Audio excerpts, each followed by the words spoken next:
Hello and welcome to the BNB show. My name is Brandon. This over here, of course, is my friend Seahawks Brendon Nelson coming back here into the house, the Hawks Nest. Brendon, it is so good to have you in here as we're having such a nice little training camp period here. And for the most part, we got a little bit of some not dire news, but just not necessarily super positive news. But it's been overall positive camp. It's good to have you back in the house. How's it going? It is going pretty darn good, I would say, overall. Like, you're never going to have a perfect off season, so you got to anticipate the bad things will happen. And I mean, the good news is the bad things that we're having happen are not nearly as bad as many of the bad things that could have happened. So I'm feeling pretty good about where we are right now. Definitely worthy of looking on the bright side of things by how things can go, like you say. It's always a measure for me of, well, can we get over it at some point? Can we get, through that tough issue if you have some tough issues or times or injuries or whatnot? And if the answers are not a yes, you're like, well, no, not really. Well, we're going to end up, for instance, trading a guy because he wants to leave town. Well, there's not really an out there for my team as far as to find that hopeful light that may exist in the situation to make it feel like, okay, we can get this, turned back around. So we got a little bit of news items here, Brendan, off the top. In fact, a bit of a breaking news item this morning that came out that I'm sure we do need to absolutely address, and that would be the injury situation with Jackson Smith and Jigba, who unfortunately is being flown out east. I guess there is a wrist doctor out there who is really good at these kind of surgeries. He's getting it taken care of. Doesn't seem like it's going to be super serious, but boy, whenever you hear surgery, it's not good. What is the latest that you've heard on this? Basically, they expect him to miss it. The implication to me, anyway, was that worst case scenario, he misses 4 weeks, which would mean he misses the first 2 games. But I think that the more realistic scenario is that he misses about 3 weeks based on what is being said and misses just that first game. So that is the latest as far as I know. Right now, I would say he has a chance to play week 1, but I would expect him to miss week 1 and come back for week 2. That's my guess right now. Yeah, it did. Even Coach Carroll seemed to admit a bit into it that, this is us being optimistic on this by saying it's a 4 week. You go down to surgery, you always kind of just think it's naturally something along those lines is the more closer to, if not 6 weeks, more even 5. It'd be less than a month for him to come back here for the game on the 10th. So you're down him a couple games here.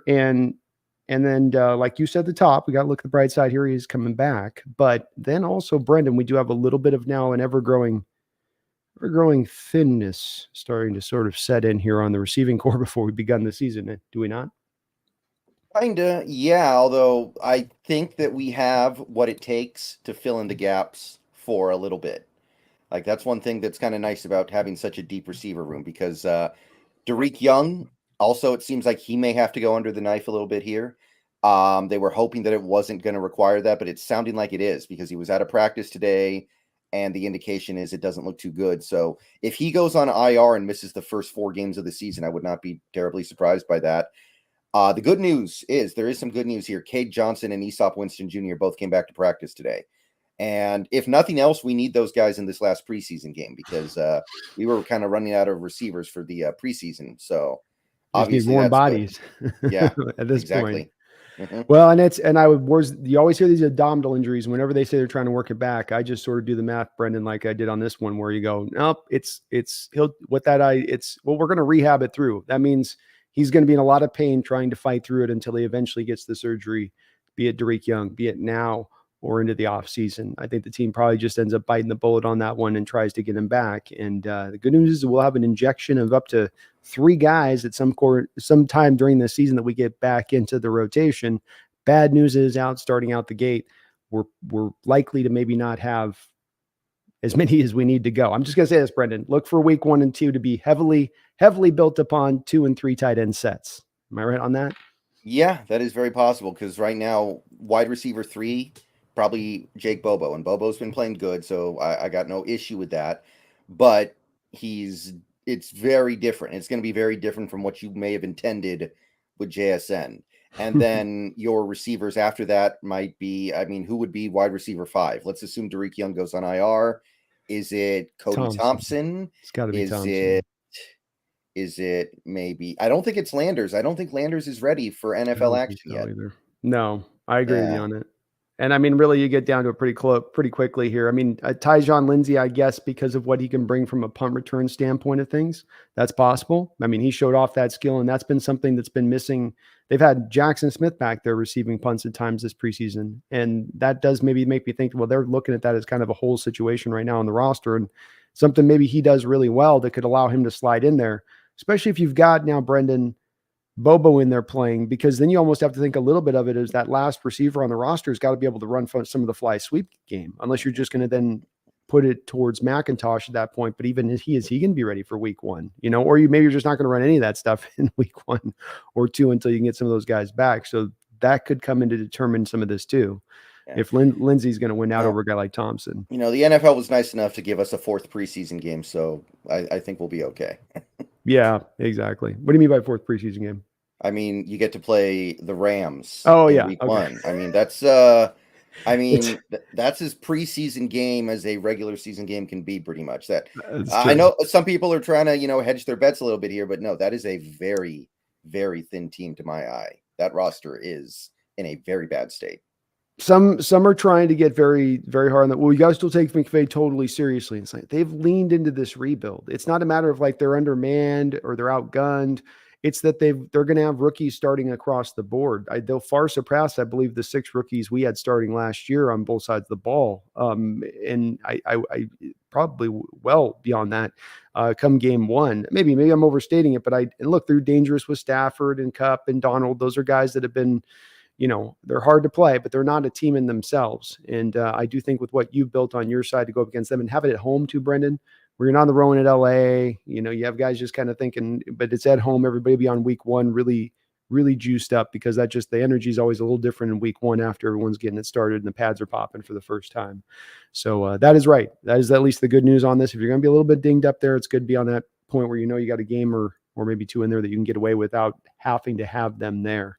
Although the Detroit game the week after, you're going to be missing Jackson Smith on that one. That one definitely could hurt. Yeah. Because you would have liked to have leaned on him quite a bit in that game. Yeah, it seems like he's got a real good chance to be back for that day, though. That's kind of what I'm anticipating at the very least. Yeah, I could see that one causing them maybe to be a little more aggressive than, let's say, the Rams one would cause them to be with him, as far as getting in if he's on the line there to being ready versus not being ready with it. So no, we're not freaking out on the Jackson Smith thing. It's a small bump in the road. Doesn't mean the Seahawks now need to make any kind of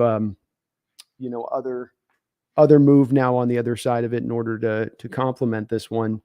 We can kind of stand tight. It's still a little bit tough on the receiving core. We got some depth there. I think, Brendon, we could take advantage of. The other bit of news that came out that wasn't Seahawks related, but I think that this has some actual butterfly effect like stuff that it does affect the Seahawks with here a little bit. And that's Jonathan Taylor has been granted the right to go seek a trade. Yeah. And so give me a breakdown from your angle on this, on where this thing is at right now between those camps, and where does that factor in with Seattle from your point of view? Yeah, I mean, I think it's pretty clear that we would not trade for Jonathan Taylor. I made a video at least I wanted to entertain it for a moment, because I think whenever a good player goes on the trading block, every fan of every team wants to at least have the conversation, which you should. Because Jonathan Taylor was linked to the Seahawks heavily leading up to that 2020 draft. I remember he said in one of his interviews that the Seahawks were one of the teams he would love to go to, maybe more than any other team. He thought that would be a great fit for him. He was really excited for that possibility. A lot of people wanted him. I didn't. I'll say that. I didn't want him at all. I was not into that very much, but there is some reason to at least talk about it. I don't believe it's going to happen. I don't know why it would happen. I don't know how you would probably have to trade Walker back plus some picks, right? I don't think you're trying to build this. What are you going to do? Run the wishbone? You're going to get 3 elite running backs in here and just start running wishbone? I don't think so. Hey, everyone's passing. I'm running. Yeah. So it doesn't make any sense to me. I'm not thinking about that. But the question is, we've seen this whole offseason. I mean, the running backs in the NFL practically were trying to find Jimmy Hoffa so they could hire him to run their union so they can get paid, right? Running backs are not getting paid. And we know Jonathan Taylor, part of this is because he wants to get paid. So therefore, how is the trade going to happen if a team knows we're going to have to pay him when we get him? But if it does happen, that is a very, very bad Colts team. They've got a decent offensive line, although I've had a couple comments from Colts fans who swear up and down to me that Quentin Nelson got paid and stopped caring. Like, they're like, he sucks now. Trust me, dude. He's terrible. And I don't think they're saying it because they like don't want us to trade for him or something. I think they mean it. Yeah, I agree. Yeah. But they got a decent offensive line. They got decent receivers. They got nothing at tight end. They're going to have nothing at running back now. Their lead back is Zach Moss, I think. And they've got a couple of guys in that front seven who are interesting, like Kwity Paye, Shaquille Leonard, and nothing in the it's a bad team. So at that point, do they start a fire sale with guys that they do have who might have some value, like Quentin Nelson? If he does have value. I don't know if he does. I mean, that contract is big. That contract's a problem. Yeah, and if I'm not mistaken, it was relatively signed just recently, and so there's a lot of dead money with them already being in the cap situation there. I think that would kind of close that down. And as well, he's at his lowest value as far as if they're going to try to move him. If they try to move like a Buckner or a Grover Stewart that you and I have talked about a little bit, those are guys that I think you have a little bit more ability to kind of get off of and make the numbers work, in that deal. I agree. That's really the thing that stands out to me on this Jonathan Taylor situation is not him coming to Seattle. Just doesn't make any sense. You say Walker, there's no way Seattle would give up Walker and his club controlled years that exist for him to go get a guy that the best case scenario, you're bringing him in and you're bringing him in agreeing not to franchise tag him. And so he's in as a 1-year rental and then knows he gets to hit the open market. That's kind of your best case scenario. Your worst case scenario is obviously, I don't know, paying him, I guess, or doing something like that. It just doesn't really add up to me that they would do that as having done that, especially now with, cat's definitely a little bit attention deprived today. Especially with, what they did with Charbonnet. Go and get Charbonnet, close this down. If you hadn't done Charbonnet and you're sitting where you're sitting right now, even with a McIntosh and Dallas, then it looks like a trade that could make a lot of sense. I don't think they get more than a third rounder, though, Brendon, in the deal because of that, because I don't think a team's going to make a contract for him. I think they're just going to probably, this is the scary part a little bit for us, especially when it comes to the NFC, is he probably gets moved to a contender, and the contender does that rental style deal that I just described, where, okay, I won't insist upon the contract this year, but you have to let me hit the free market next year, full and free. I just don't think there's going to be somebody who's going to trade for him and pay him. Do you think there's really a team out there right now that's looking to do that? I mean, I certainly don't think they should. Maybe there is a team that would do it. I don't think they should. Yeah. I was thinking about teams that could trade for him, just generally speaking, like New England and Miami, but they're AFC teams. Like, those two teams strike me as possibilities. Apparently, the Eagles don't like Rashad Penny very much. There's a rumor going around that they're going to cut him. I've heard that rumor. I saw a bad clip where people were saying, take a look at him. He just can't get up to speed. And it did look like he was just not the fleet of foot Penny that we saw when he was here, when he was healthy, obviously. So maybe they get involved because then they've kind of got nothing going at running back. Other than that, I don't think any of these teams should. I'm just thinking about teams that could realistically consider it. And that's most of what I came up with. Yeah. No, it makes sense. I hope they go into the fire sale mode and get realistic about their situation. Partly because, I'd like to prey upon it and get a depressed asset for less than paying top market prices for them. But also, I'll say this too: it's one of those things where both things can be true. It's great. It'd be great if Seattle can come in and get a Grover Stewart or a DeForest Buckner, if I dare to dream. But it's also smart for the Colts organization here, is it not? Because you have such a young quarterback, you have a roster not ready, you're in a stacked AFC. Turn this thing over from your standpoint, get what you can to get back to kind of square one and push it forward. Hope maybe you can go in there and land a Marvin Harrison Jr. next year and pair him up with we'll talk a little bit in a second probably about, but pair him up with Anthony Richardson. And that could be a hell of a combo. I think they were smarter to go that direction, but we'll see after, if that trade does commences, if that's where they go as kind of a second step on that, Brendon. Yeah, I mean, it's very clearly, very obviously the right thing to do. Will they do it? I don't know. I mean, they've said they want a first-round pick or equivalent for Taylor. I don't think that's happening, so maybe this never goes anywhere because they just never trade him, and he just sits. Like, we're seeing this with Chris Jones. Apparently, Chris Jones has already said, look, if I don't get my contract, I'm not playing for the Chiefs. I will sit the whole season until I have to report, which is like week 8 or something. Yeah. So he's already like this is something that can absolutely happen. And Chris Jones, I mean, Jonathan Taylor is a great running back, but he's not as valuable as Chris Jones. Well, and from the Chiefs' standpoint, that may be something that they feel perfectly fine with. We have half of your franchise tag salary comes off of our books now because you sit up until week 8 or 9. We know that we'll be 6-2. We'll be 5-3 by the time you get back. And then you're fresh. You're as an older player, less tread off your tires for the season at that point with those legs coming in. If I'm Kansas City's front office at that point, I go fine. I kind of sit back and say, hey, that actually works for us. We're managing you and we'll find our way through. This isn't a team run by its defense anyway. We can outscore people for 6-7 weeks if that's what we got to do until we get you back. We need you for the stretch run. We need you for the playoffs. We need you in the Super Bowl dominating like you were last year. That's when we're going to need you.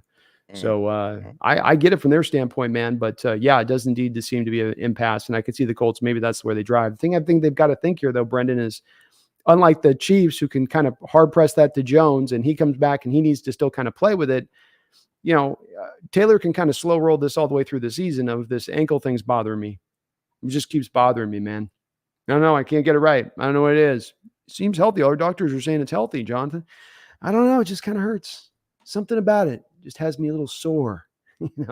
One of those things. And from a Colts angle, get what you can kind of get if it's just going to be a loss to you, no matter what at that point, right?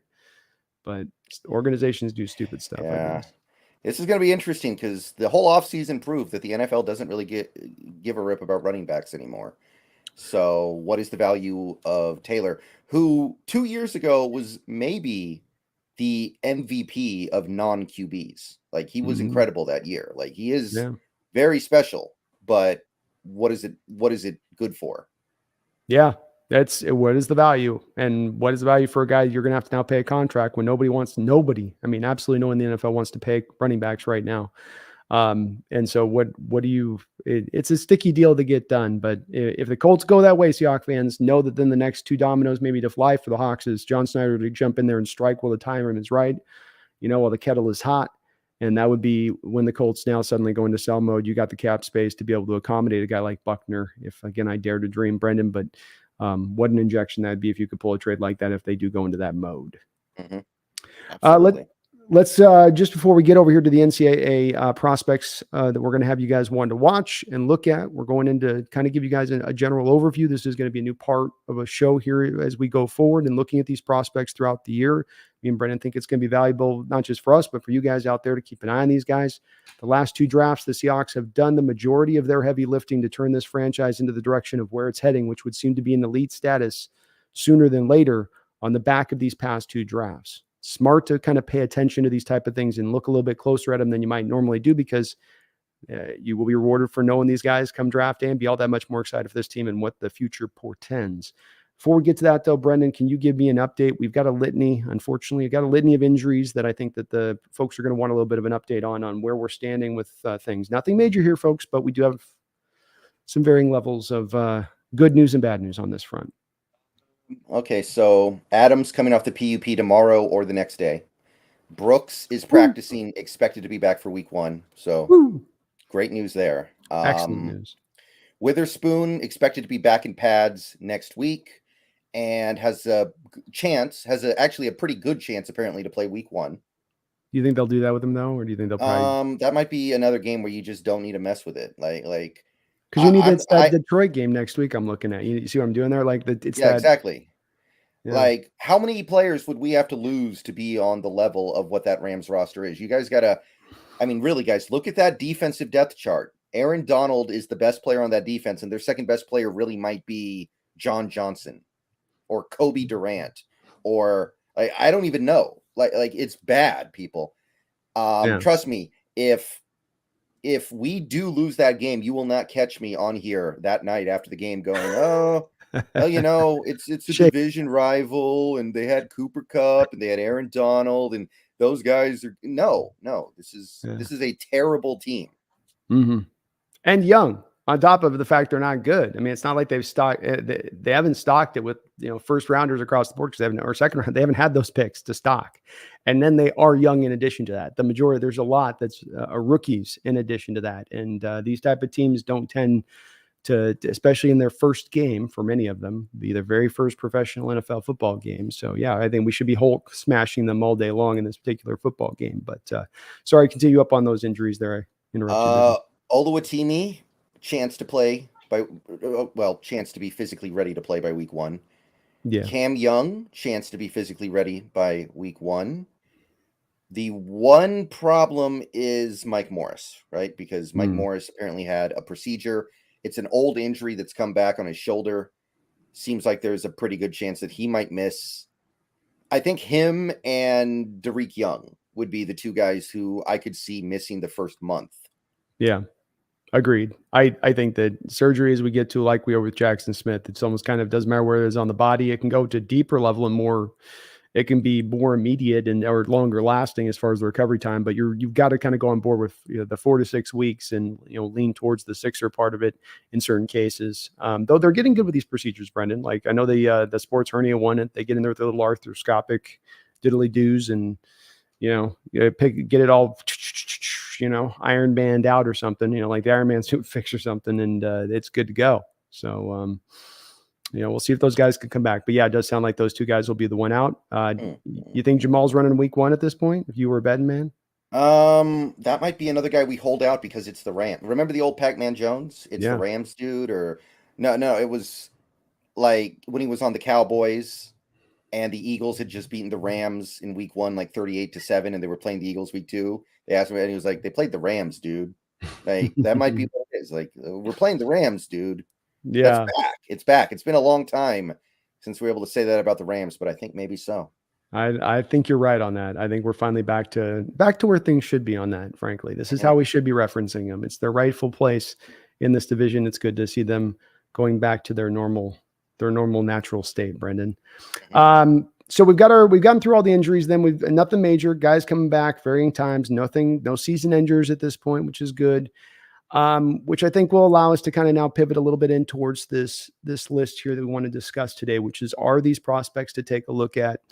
And we're kind of trying to a degree on this stay with an eye towards, of course, for the most part, where the Hawks are looking towards and what positions they're looking towards. So we're excluding looking at certain things that just doesn't make as much sense. The top end running backs, for instance, I can look as much at that. We'll name a couple of the players you can look at casually or maybe, but we're going to get into more of where we think the Seahawks are going to look to attack in a draft, because there's certain places you can predict. If they go back into a second round running back next year, my mind would be blown.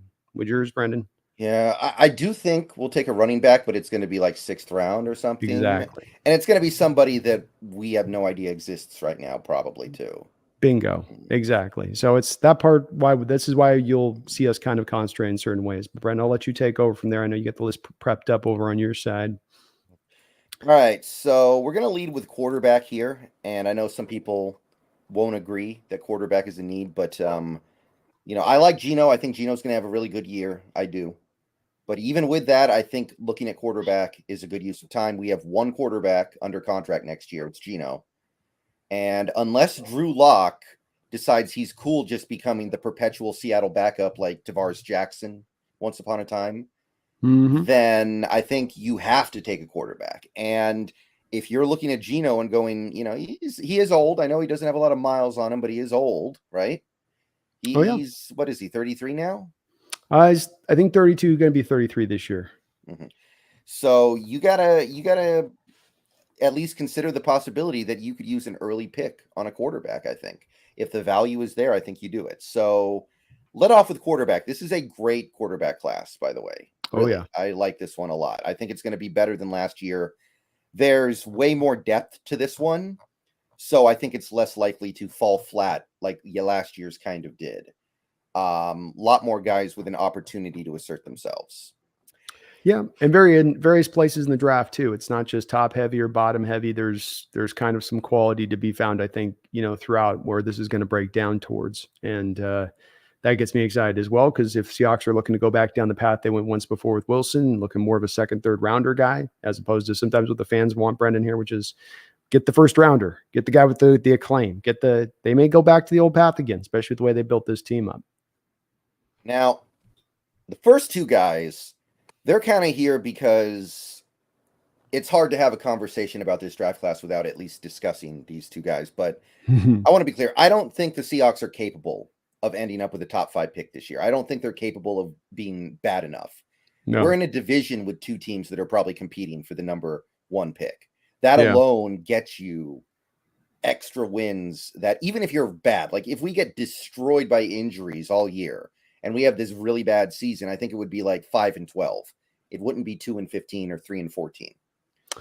Yeah, well, to your point, like look at Carroll's time here through with the various levels of talent on various levels of teams he's had, and he always seems to have, even in the years that Russ wasn't here, there was an ability from him to get a floor out of the team. Just I would call it by the nature of his coaching or the atmosphere they've created, environment, whatever you want to do. That's their track record, and there's a long track record of it. So with that being said, you got Caleb Williams, who's basically already ironclad locked to go number 1 overall. Everybody loves him. Pat Mahomes 2.0. I mean, he's pretty. There's not much I can take away from him. Obviously, there is a little bit of boom or bust potential when you're talking about Mahomes 2.0, because Mahomes could have gone one way or the other in theory, right? He was not some ironclad super duper star coming out, but Caleb is. I mean, you got to say he's an absolute monster of a prospect, right? You absolutely do. I do put him in the generational talk of a spot that I don't often go to. This is the second time since creating my channel. Lawrence was the last guy that I referenced in this mold. And so it is, I think, Luck, Elway. There's been only a few that have been what I would say tick all these boxes. He is maybe missing just a teensy bit of height to him. So that's the one place where the Mahomes things don't quite click in fully to me, because the height is not quite there. But he's a well-built guy. He's not a Bryce Young type that's slight in build, but he can make every throw in the book. He has almost just psychic-like feel in the pocket for what's going around him, and then he has the escapability to get away from anything in the pocket on top of it. It's not so much he's a pure scrambler, right, Brendon? It's just that he has that pocket feel to get through and around and navigate trouble when it's there. That just stands out over and over, and then keep his eyes upfield and hit you deep. But very, very fun prospect to watch. Oh, you're muted. You're muted. Yeah. Oh, okay. There we go. You got me? Yeah. Sorry about that. But yeah, we're not getting him. Whoever gets the number 1 pick is getting him, unless maybe the number 1 pick goes to the Colts. Then you could see a trade, but it wouldn't be the Seahawks trading up. That's not how we do things, I don't think. No, I don't see us trading up either. And I think when you have a generational quarterback like this, I know last year you're going to get asked about this a lot this year, Brendon, and I am too, which is because last year somebody was able to trade up for the number 1 pick. Well, then now we'll be able to do that, right? History, that's an anomaly last year. History tells us if you are that number 1 pick team that's sitting in that position and you have a generational like quarterback, even if they're not fully on tilt with believing it's full on Elway or Luck style, but that he's close, they're going to just take him. And as you mentioned to the top of this, say nothing of the Cardinals and the Rams, that team that's sitting there is not going to probably be sitting on a Justin Fields type quarterback they're picking. They're going to want to take him. So it is as marvelous as he is, as fun as he is going to be watched this year, enjoy him. You're not going to have a chance to pick him up, unfortunately. Yeah. The other guy who's kind of in the same boat would be Drake May. Currently, and these projections, by the way, are very fluid. I took these projections a few weeks ago. They may have already changed. Also considered to be a top 5 prospect in this draft, Drake May of the UNC Tar Heels. Little bit more of a prototype maybe than Caleb Williams, but also very well touted, although not quite the universal adoration of Caleb. Do you like Drake May? What do you think of him? I mean, he's got, like you say, he's physically your prototype. He plays the position at times for me a little bit robotically. I don't think that he gets compared to Carson Palmer a lot. Palmer had a real special kind of release. The ball just jumped out of his hand in a special fashion, and I don't see that with Drake May. I do think that he's got a really strong arm, and he's very accurate on just every pass in the book. He's going to hit his spot. And the mobility is still pretty good too, as well. You're not just getting a statue like as you say, getting the prototype a little bit for what you want. And though he like Caleb, he's not a pure scrambler, but all the way down the line, everything he brings the position you could want. But yeah, I haven't quite gotten sold on him because I do need a little bit of that, razzmatazz that Caleb Williams brings, Brendon, that sort of not magical nature to what you're doing, but what's that little extra factor you're bringing, right? What's that, if you're going to be number 2 overall pick or something, what's that little extra bit that you're going, not just that you physically check off all the boxes, so to speak. And that's where another year of evaluation is nice here with Drake May, because of where it sits with that. Yeah, if Drake May doesn't have a very good year, he could slip. I don't think it's like Caleb where he's already locked up. So as of right now, I don't think there's a lot to be said about him as a Seahawk, a future Seahawk, but I'm not completely ruling it out where he doesn't have this great final year. Something could happen. I'm not completely ruling it out, but for now, you put that one on the top shelf. Agreed. And I'm going to bring my cat tree over here because she's losing it. Hold on. All right, no problem. I got you.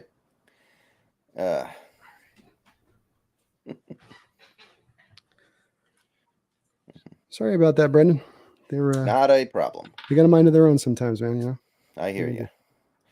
Yeah, go ahead. No, you're good. Go ahead. Okay. Well, those two guys off the table. I think everybody else here is within the realm of possibility. I think the first quarterback in terms of prospect value right now that we can talk about as a future Seahawk potentially would be Quinn Ewers of the Texas Longhorns, currently projected to be like a back half first rounder, maybe like he'll go in the late teens or the early 20s, I think is the projection right now. As of right now, he's like 80% pedigree and 20% production. I feel like didn't do a lot except hand off to Bijan last year, honestly. And Roshan. He had maybe the best running backs in all of college football last year. Agreed. So that being said, he's got an arm. He's got some stuff to like, and this is a big year for him. What do you think of Quinn? I can't get warmed up on Quinn. He's like another guy we're going to talk about that gets a decent amount of praise over the last few years. Their names come up, being Rattler, we'll talk about in a sec, but I come away with it just not being very impressed by much of what he's doing from the quarterback position. He doesn't seem to have an upwardly strong arm, nor to be upwardly mobile.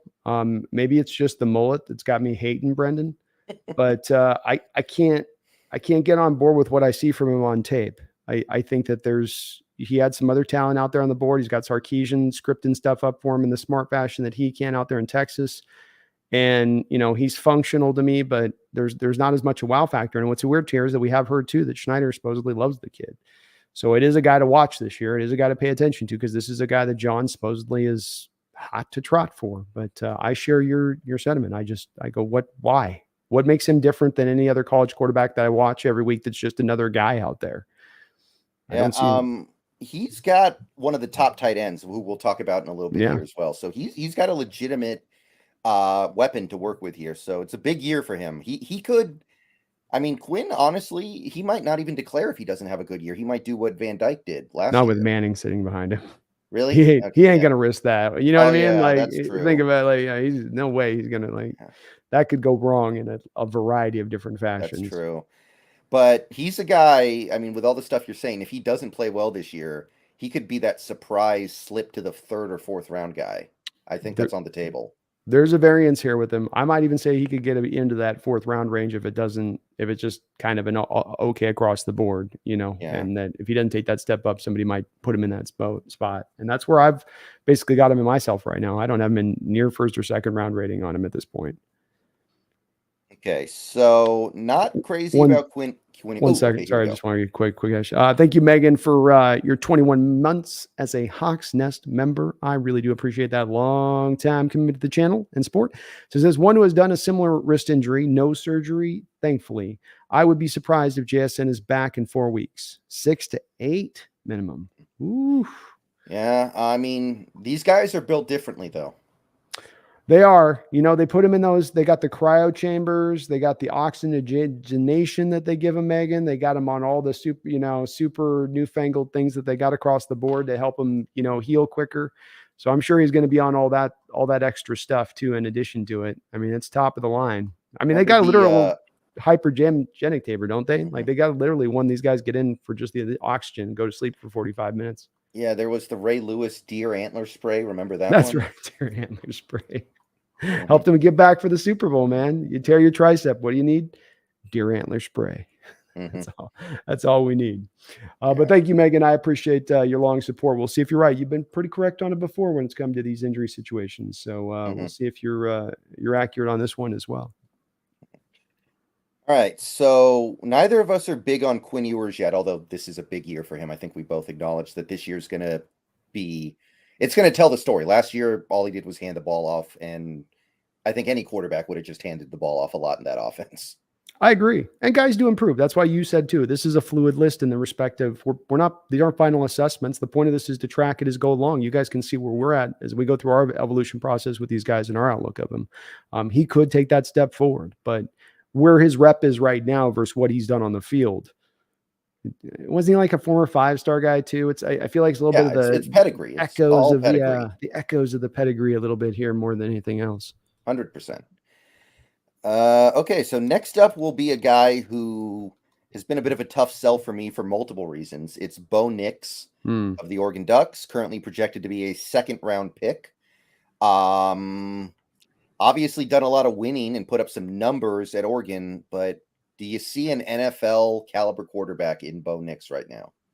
What I think a team could eventually try to do that maybe gets desperate, Brendan, because they can't find their quarterback. And so they're not able to find their franchise guy. And they look at Bo Nix as a guy you get second or third round. He's got plus arm strength and he's incredibly mobile. Not accurate though, really in the least. And I don't know if his game's come along despite playing a lot of college football, because he first started out at Auburn and then eventually went to Oregon. He's got physically everything you'd want to get from that a little bit. But again, a little bit like Levis in the sometimes the feel for just playing the position there is missing in the guy. He's more of a Taysom Hill than he is really a true like quarterback back there. But what if a team wants to go, Brendan, the Hurts or the Lamar Jackson route or the Daniel Jones route, where they're just going to try to run a read option offense, one read it, have him scramble a whole bunch.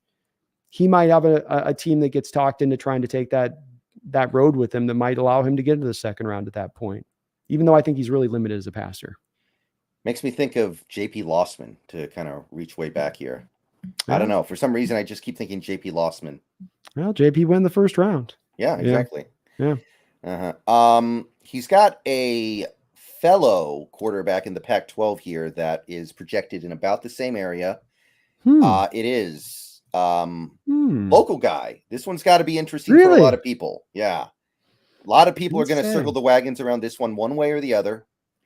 Put up some monster numbers, record-breaking numbers for the Washington Huskies last year. It is Michael Penix Jr., currently projected late second-round pick. What do you think?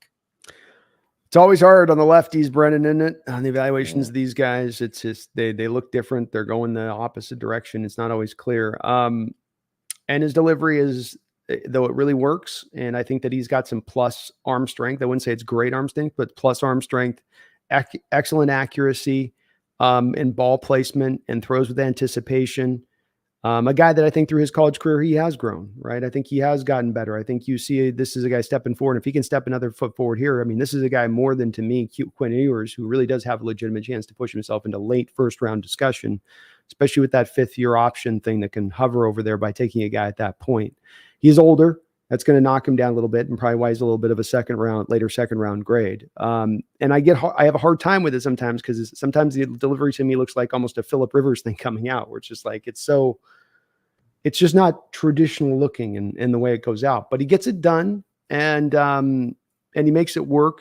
He does have a lot to work with there that you can move around too. He seems to me a little bit at times like a little bit kind of a Geno Smith sort of, overall where I see him kind of being at. Aside from, I think Geno's got a little bit more of the quicker, cleaner, tighter, over the top sort of delivery.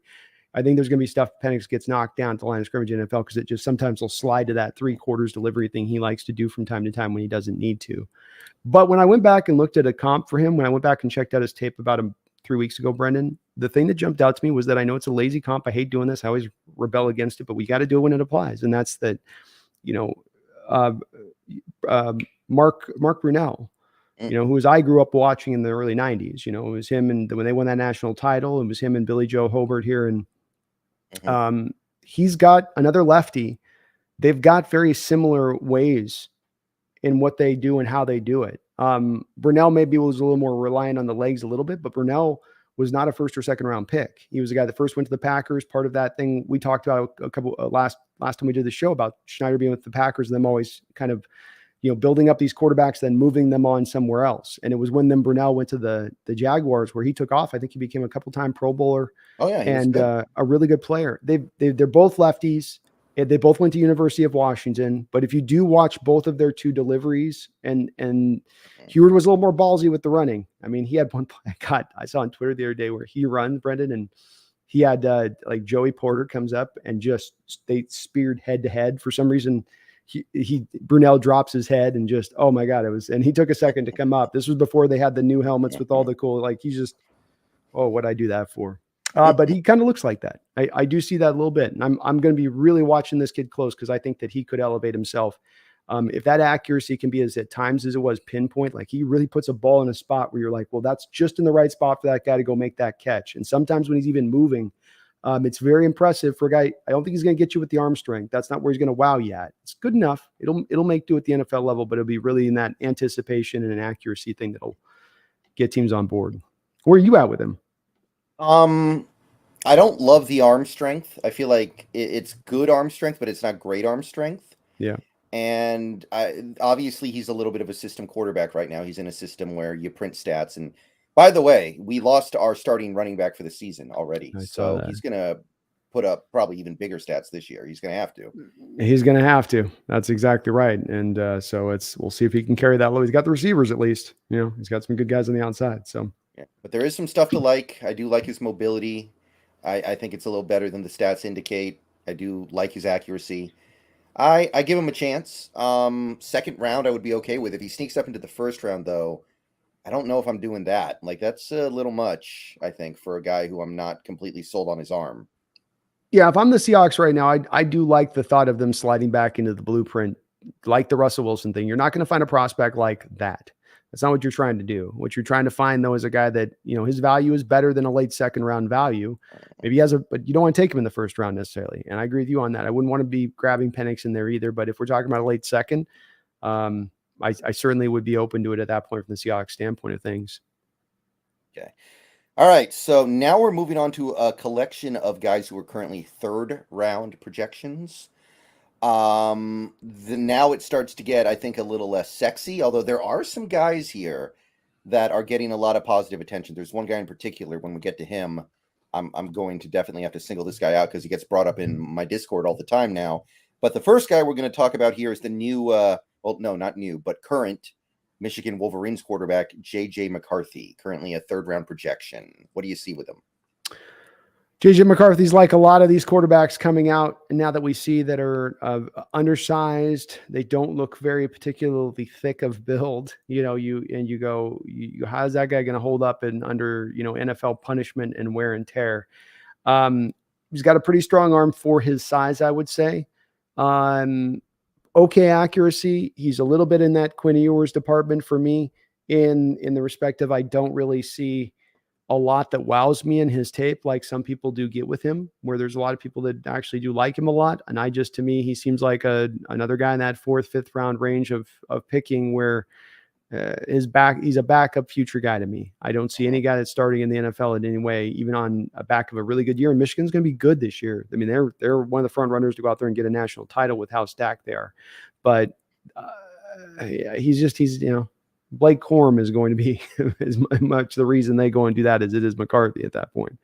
Yeah, I'm not a fan at all, really. I don't see much here to be into. I think in this QB class, he gets knocked down by the end of the year. I think he's there right now because people know his name. Agreed. I just think people are in that mode of it's Michigan and he's playing for a big school and he probably has that star background to go off of and all that, Brendon. But that's watching the tape. I mean, if you're going to be a guy I'm going to pick in the second, third round, even beyond the first, I need to see some wow factors to you. And I just don't see that wow factor there with him, It's not there. Yeah, so not super high there. Next guy is a guy that we spent a lot of time talking about last year, and then he didn't declare. I think it's a little less appealing now, but this guy is still probably going to be a top 100 pick. So KJ Jefferson, Remember this guy? We Oh yeah, we were intrigued, but Cam. yeah, exactly.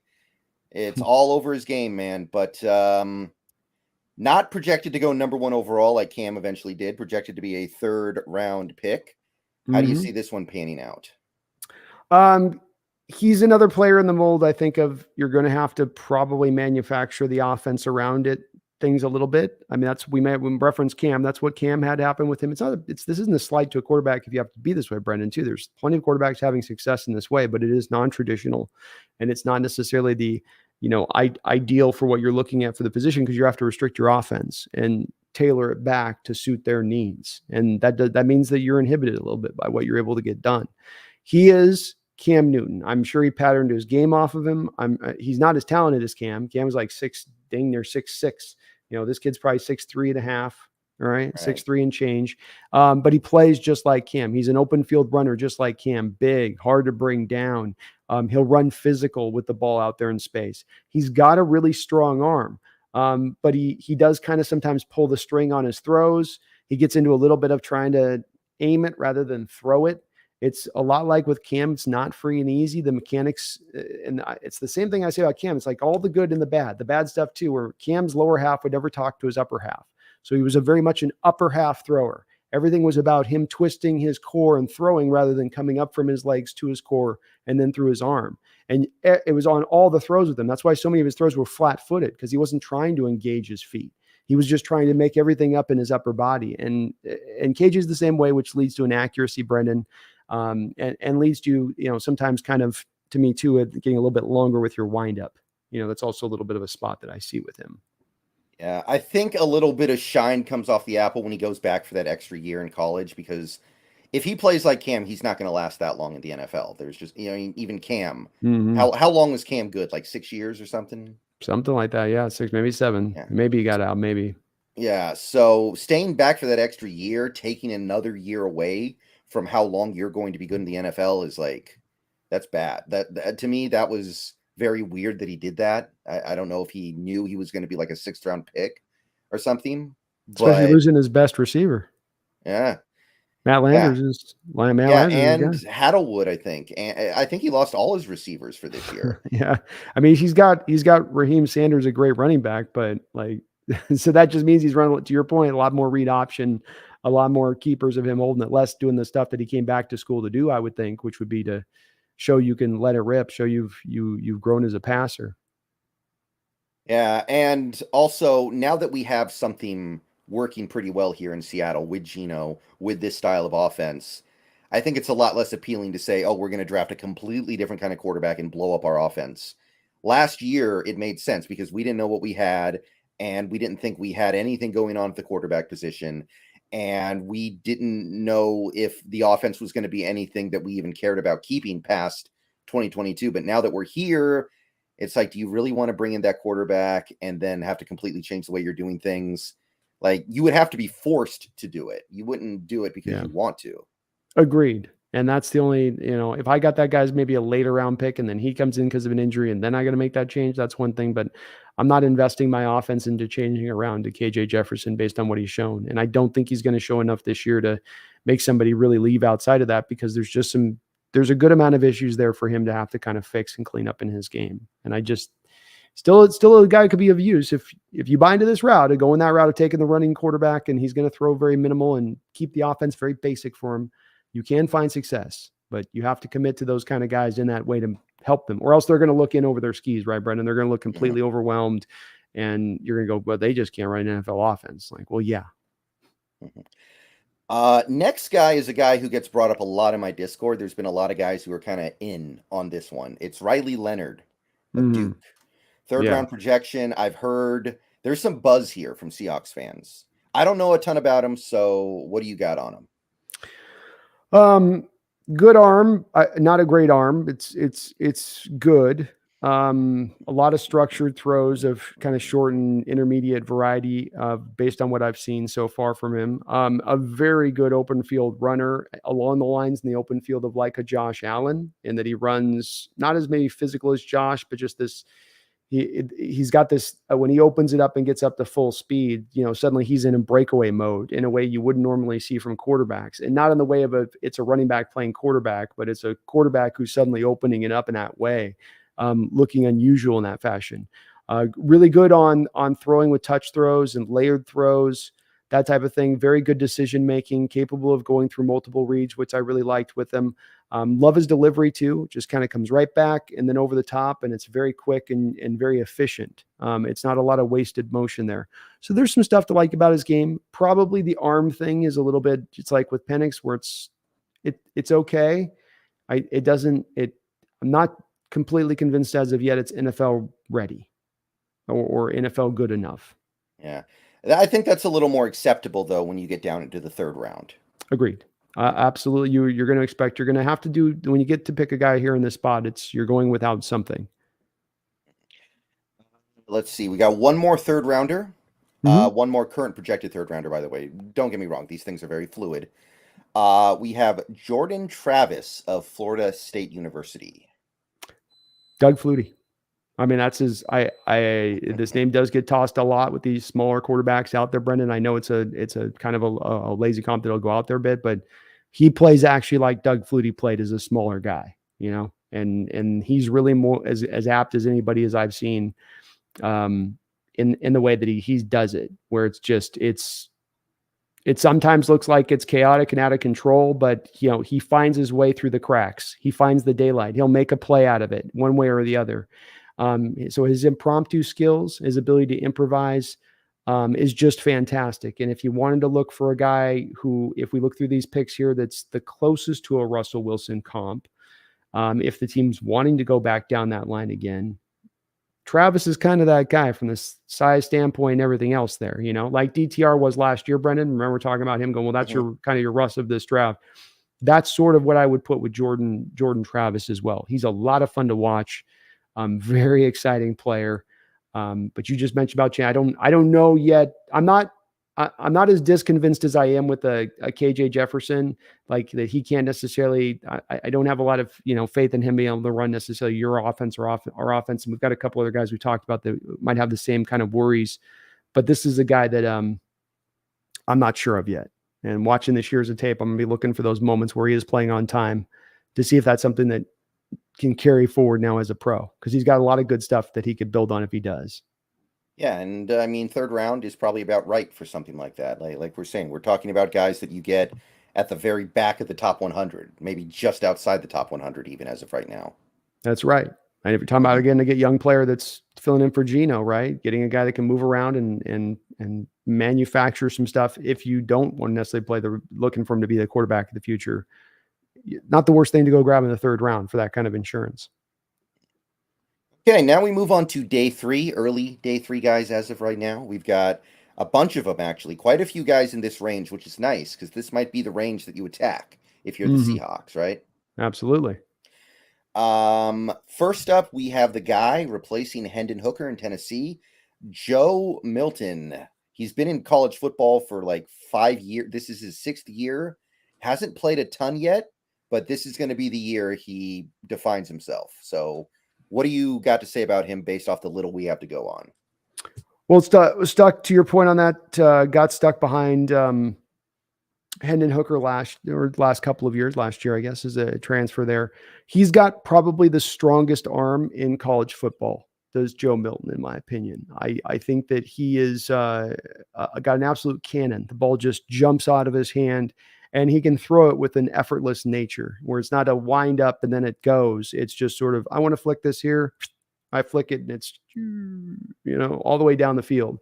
Good mobility, not a little more along the lines of a Penix kind of thing, where it's not that he's upperly mobile, but he can move well in the pocket, and he's got a little bit, he's not a statue or you're going to worry about that part of his game. He can throw on the run, on the move pretty well as well. I will say the deep accuracy does some deep accuracy timing, Brendan, like when to let the throw go deep, where to put the throw deep, when to, those two things going together. It's a little bit hit or miss with him at times, where he'll get it down the field, but then he gets it's kind of 5 yards off the target, so deep the receiver can adjust to it and go make the catch or have a chance to, but he's not putting it out in front on a line like some of the other quarterbacks I think that we would look at in this draft that would when they make those kind of throws. But he can throw it. I mean, this guy probably could throw it 75 yards legitimately. I mean, he's just got an insane arm. So really, really well put together physically. But definitely you want to see obviously a more production with Hendon Hooker going down late in the season last year with an ACL. So I'm only getting a couple of starts. So very important this year for him to get a full season of play. But a guy with that skill set and that arm strength, which is some of these guys we're talking about, they're missing a little bit of that, Brendon. This is when you have that. And if you have a great year like he potentially could, you mentioned this Tennessee offense is going to be a very explosive one. Mm-hmm. That could be a guy that gets elevated up into first round discussion eventually because of that arm that he brings to the table. He's going to be Kyle Bowler. That's right. He's exactly right. Jay Cutler. He's going to be that guy. That's exactly right, man. Mm-hmm. It fits if the shoe fits. Yeah. Next 4th round guy. I wish I knew how to quit him, but I don't. Been talking about this guy for like 8 years now, I think. Boy, have we ever. Yeah. Went from being the consensus number 1 overall pick like 3 years ago to now having transferred schools like 30 times and now just hoping he can get drafted at some point. It is Spencer Rattler, currently of the South Carolina Gamecocks.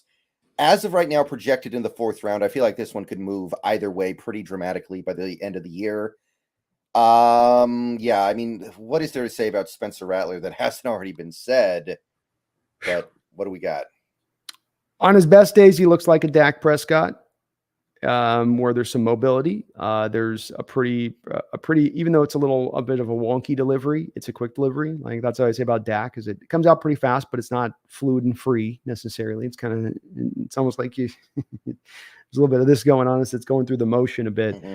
And as you and I, we've talked about him for years now. It's hilarious. And the guy's it does seem like he's been in college forever. The problem with him at Oklahoma was, making the easy, normal play work, making you're going to throw a little flat route here, hit the man in stride, put it right on his chest, get it to where he can go up the field instead of putting it up here or back behind him here. And you'd look at him and he'd make these highlight level throws that were amazing where it's like, how do you get that off? How do you put that in that spot? And then you have all these other throws that were just a slant or a drag. And he just suddenly had no accuracy with it. He has gone to South Carolina and cleaned up some of that. And I think he did improve last year and he put out his best year of tape last year in a very tough conference. You got to give the kid kudos, Brendon. Yeah. He left Oklahoma to go to the SEC.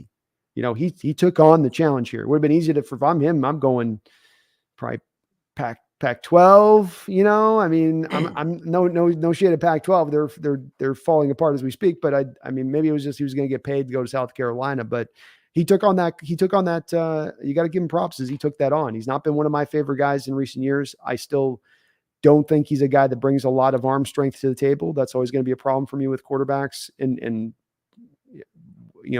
wanting him in any way. It's kind of like if you can't make every NFL throw and you're inhibited, that it only is going to take my offense so far unless I can be a team like the Saints with Breeze, for instance, in the dome all the time, where I have ways to get around your arm strength limitations. And we play outdoors in wind and wet and rainy weather, so we don't have that ability to do that.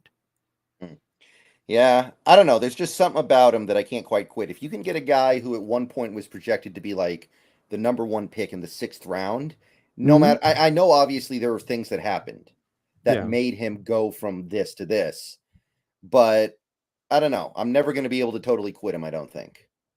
And look, if he comes out and he's done and he goes out and gives you another year here, Brendon, to your point on this, he does fit the mold of what you're looking for. If you're looking for the backup who's got a lot of college time he's played, a lot of seasoning, he's had to earn his way through. You know how Seahawks love that sense of adversity that you've had to fight through, and that they like those kind of players that have that going on. So there's some stuff that would, on top of the fact you get him 3rd or 4th round, that would definitely appeal to the Seahawks. And I'm not opposed to him in that spot of things. He's just never been a guy in watching the tape who's ever quite really blown me away. And I did go back and check out some of the stuff in South Carolina. It was improved. He's cleaned some things up, but I still there's something I can't quite get on board with Rattler, unfortunately.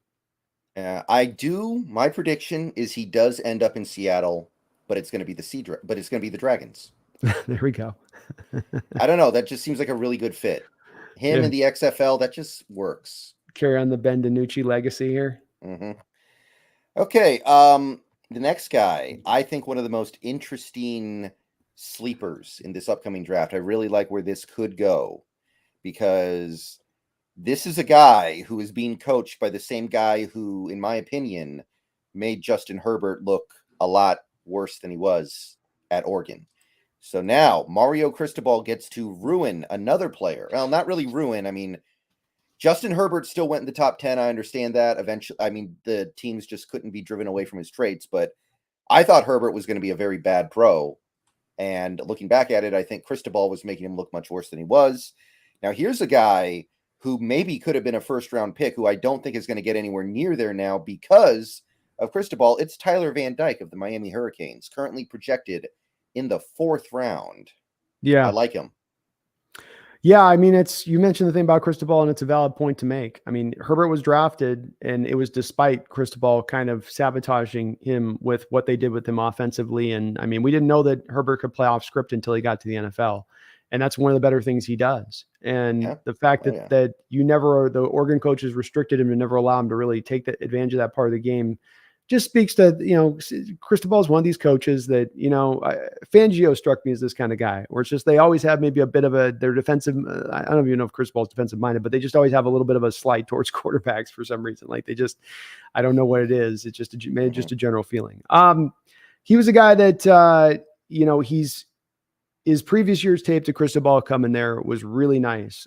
He was, for the most part, really accurate. He was hyper accurate down by the red zone.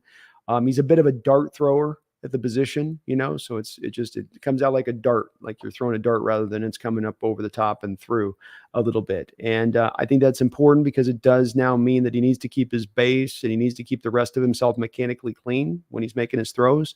Last year, his mechanics went all to hell. And I don't have an explanation for why, Brendan, but I mean, he developed this weird habit of like deciding he was going to do the Jean-Claude Van Damme splits on particular plays for no particular reason, as his base just ends up way out here as he's making his throw. And you go, why is your leg so far apart when you're trying to make that throw? And he lost all his accuracy. It cost him he didn't have a lot of arm strength, I don't think, to really begin with. Not that it's bad, but it's not good. It's not upper level.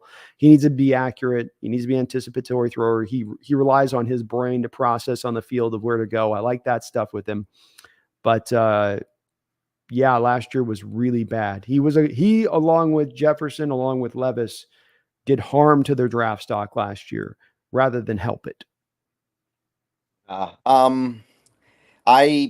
agree with all that. I'm not saying he's completely blameless here, but I'm seeing a scenario where he continues to not really look all that good and ends up going around that 4th round.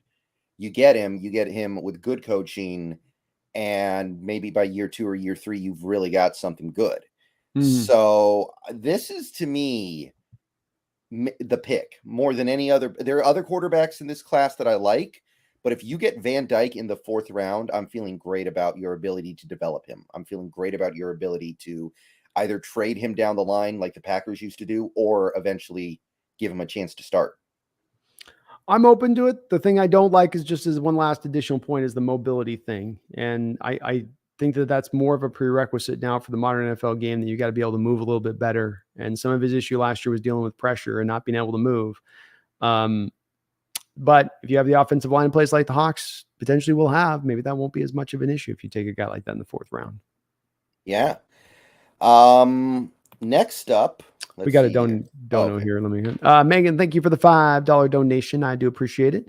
She says they may be built different. I am 3 months into rehab and just redislocated my wrist and am back to square one in 6 to 8 weeks if all goes well. Oh, yikes. I'm sorry about that, Megan. It's possible. And I think it's just, you got modern science in every last little thing, and they've got the cutting edge stuff in that building. I think that even if it's just a small degree, probably helps out. I mean, does that cut a week off the timetable, having all that fancy schmancy stuff that, helps you to get better? Probably does. But get back to health on that, Megan. And, we'll just have to see. I do think Pete Carroll had acknowledged it too on this, Megan. He said, we're being probably optimistic. I think this does lead us back to that Lions game that Brendan mentioned. That's the one we want to take a look at here, is the likely and hopeful target here for JSN, which would give him more than 4 weeks at that point to get back, right? I guess it'd be Mhm. just at 4 weeks, basically. Right. Just We're that. 19 days away from the first game as of right now. There we go. So Mhm. gotta get him back. Thank you, though, Megan. Alan A, thank you for the $2 donation. Thoughts on Jaden Daniels? He is the LSU quarterback who Oh, is yeah, yeah. actually second in line right now on betting odds for the Heisman. Oh, okay, yeah. But he strikes me as more of a college quarterback than a pro quarterback, personally. Yeah, he's kind of struck me as the way he's thin as heck. They list him at 6'4". I don't think he's at 6'4". He's probably more like 6'2" ish. His arm's okay. He's really relying on his legs too. I mean, really relying on that respect of things. I guess he made some throws last year, but I can't say that there was a lot in his game that jumped out to me. And I think you saying he's a college quarterback is probably pretty right on that. I will give him this. He's getting his accuracy up. You know, this is going to be a senior year for him. He's gone from 60% to 68%. And he was very efficient in his play, but he just strikes me as more of a runner than anything else at that spot, Alan. You know, but I always like to see the improvement over time of a college kid, you know, going from this to just keeps getting better and you can really tangibly see it. Yeah, I mean, there's going to be opportunities for probably close to 200 players to get our attention this season that currently don't have it. Like, I still kind of feel like the Shader Sanders thing, I feel like that's a meme, Yeah. but I'm going to give him a chance. Like, there Yeah. are some people who think he's like a top 100 pick. There are people who really think he's going to be a good quarterback in the NFL. And I'm going to give him a chance. Right now, I don't take it seriously, but maybe I will. Yeah.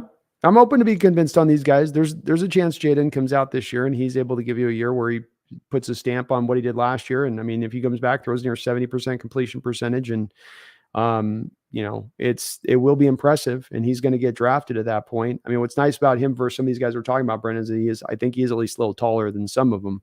He is really thin, and the arm strength isn't the greatest with him, but the productivity's been there. You know, so we'll see. And I'm the same way with on Shaw Dewar. He's not really on my radar right now, but I'm open to being convinced if he can come through with it. Right.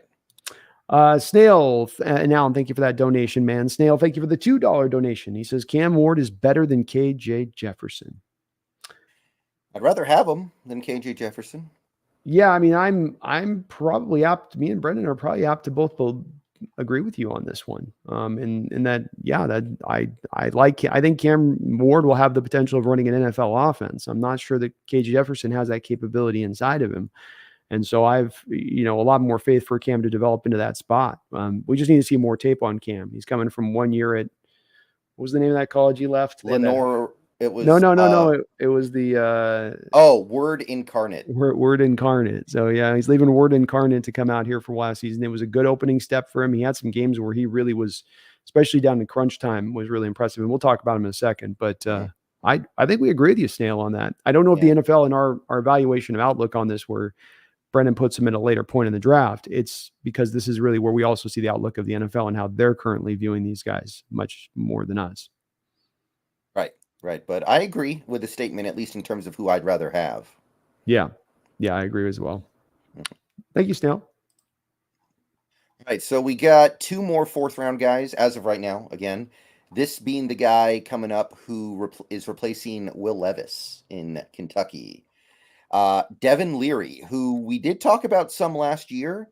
He is transferring from North Carolina State, and he was good there. He got hurt last season and only played about 6 games. Mm-hmm. But the year before, he was actually really good for NC State. So there is some credibility here. Now he's just got to take it home in this senior season for him. So what do you got on Devin Leary? Devin's good passer of the football, good natural passer of the football. He's kind of, to me, the Jay Kaner, Brock Purdy kind of type, a little bit, but less accurate. I mean, that's the thing that stands out with me, is I think that even in his good year, the accuracy wasn't great. It was okay.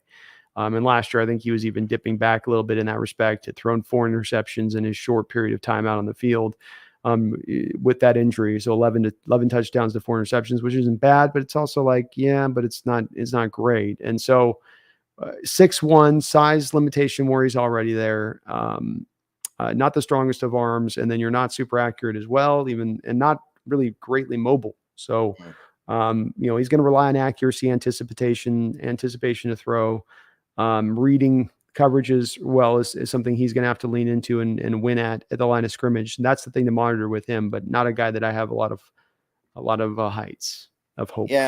It seems like every draft has like 5 Brock Purdy types now. It does, man. And I think that we've got to label them in that way, not to throw shade at these kids, but to make sure that we don't get too overexcited. You mentioned college quarterback, and there's things guys can do on a college level against other college guys or guys that aren't going to be playing on Sunday. And you can't just translate that and say, well, they did it there. Well, they're going to do it here. And especially when you can see that obvious limitation that they're dealing with. Yeah, can't make all the NFL throws. Oh, he doesn't have NFL size. You start stacking those things up, and it just is. To me, it reaches a spot where it's like, that's a bridge I just can't cross. And I don't think that that's going to be functional at the NFL level. Maybe it can back up and come in for a couple snaps here or there, but I want to look a little bit higher if I'm looking to be picking a quarterback than that. Right. Okay. So that's Devin Leary. Neither of us are crazy about it, but day 3 is probably about right. I mean, there were like 5 quarterbacks like this who went in day 3 last year. Aiden O'Connell, who is actually playing really well in the preseason so far for the Raiders, I guess. It's Aiden Brady is what I think I'm hearing his name is being called now. Yeah. One more 4th round guy, and this is the guy we were just talking about briefly here, Cam Ward of the Cougars. I got to watch him a lot last year because, Pac-12 stuff tends to be on TV. Mm-hmm. It's the only thing that's on late at night, right? Because you've got it's 11 p.m. and you're looking for a college game to watch, and it's probably Wazoo or UW or USC or something. So I liked this. There's obviously some rawness here. I would especially point out the Apple Cup, because even though Wazoo lost the Apple Cup, I thought Ward played really well in that game for what he could do. I was really impressed with his pocket presence. And even though he's not fast, I was impressed with how he ran. I thought he played really well in the Apple Cup and gave his team a chance to win. I know it wasn't overwhelming, but watching him play, I actually came away feeling good about the future of Cam Ward. So how do you feel about him? Yes, very much the same way. I monitoring throughout the year, and guy we were able to be, because we were hearing a good amount of him before and kind of pay attention to him right from the jump. And I think he's got an NFL arm, first off. I think that he's got a ballsiness and a gunslinger-like mentality that he brings to the position that's always going to appeal to me. He's not going to play scared. He's not going to not be willing to put it in there. I loved the come from behind nature that they had in a few of their games last year, where he was really having to guide and direct that, and sometimes make some of those miracle man-like plays happen in order to get it done, where WSU wasn't stacked up with a lot of talent offensively, right? They kind of have to get by a little bit there. Mm-hmm. I loved his decision-making in the pocket. I loved the subtle pocket movement. The guy understands how to take the step a little bit left, a little bit right. He's not the most mobile guy. He's not statuesque, but he understands pocket mobility. And sometimes that can be every bit as valuable as the guy that's like Jordan Travis, who goes out and scampers behind the line, Fran Tarkenton, Russell Wilson-esque, pirouetting here and spinning there. It's an efficiency thing where he's still able to accomplish just as much, but he's being more efficient and getting through that pocket and finding the open guy. So he went through multiple reads at times and watching his tape. Love that part about him as well. Another guy that I think could be very much a riser by the NFL's view of this versus where he is coming into the year, by the kind of performance that he could have. I've liked Cameron Ward as much of a WSU prospect as far as anybody coming out of that college, probably going back at this point to, dare I say, Drew Bledsoe. I mean, I like him even more than, and I know what's-his-face has been a good quarterback here at this level when they've asked him to play, and what's Minshew. I know he's been really functional and good. But this guy's got more natural talent than I think Minshew has, as far as at least his physical ability goes. Easily. Yeah, I don't even think it's very close there. I think I would agree with that. So, I mean, this seems silly to say now, but you like him more than you liked Ryan Leaf coming out? No. Okay. No. And I obviously Ryan Leaf got on my nerves, and I was, I'm a UW guy too. So it's like, there's a little bit, but Ryan Leaf was, we forget about this, but he was uniquely freakish in what he did. I mean, he was just, he was Big Ben before Big Ben, essentially. Yeah. I mean, that was where he was heading to become. If he had his head on straight, that's what I think he would have become. Mm-hmm. But Cam Ward, this to me would be another person that I would consider to be one of my guys. If you can get him, Yeah, even in the third round, I'm feeling great about that.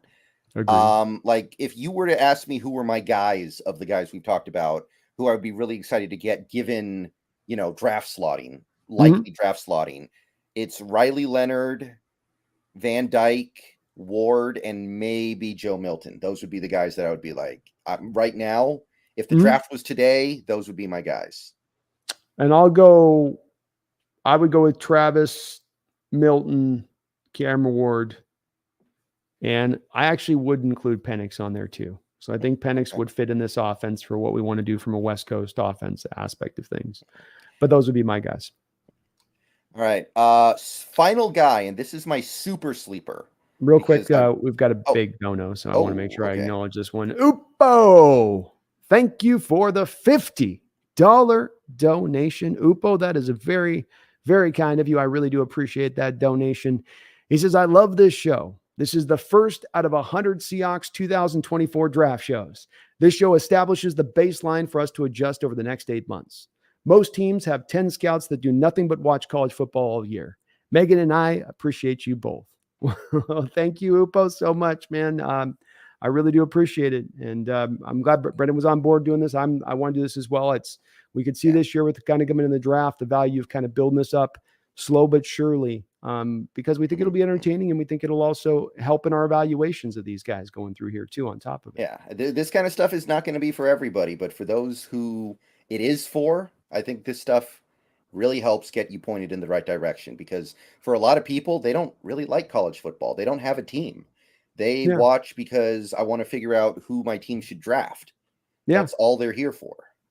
Well, and sometimes that could be a lot of why I watch, to be honest with you. But that's why we want to do these shows too, is to give you guys an efficiency of which teams can I pay attention to, which teams can I not be. If they're on the TV, look past. It's not really anybody there. It's going to be stick to kind of where we think we're likely to kind of hit, or guys that are likely to come aboard here with the Seahawks. So yeah, we're going to be doing a bunch of these shows as we go through the season and giving updates on these guys and who's gaining steam, who's losing steam and whatnot throughout this year. And then by the time we hit the draft season, Brendon, we'll be on it. We'll have all these guys back to forward, back to front.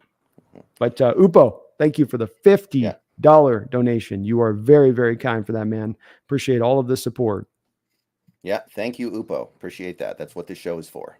Hell yeah, brother. Hell yeah. Appreciate you, man. All right. One more quarterback. This is my super sleeper. Currently projected to go undrafted, actually, back end of the 7th round at best. So he's got some work to do, but he was a guy who I monitored last year. I was impressed. It's Grayson McCall of Coastal Carolina, currently projected, like I said, to be a late 7th rounder or a UDFA. But for that slot, that's pretty good. So obviously there's some stuff missing here with him. That's why he's going to go in the 7th round if he's lucky. But for a 7th round pick, I kind of like the guy. What do you think?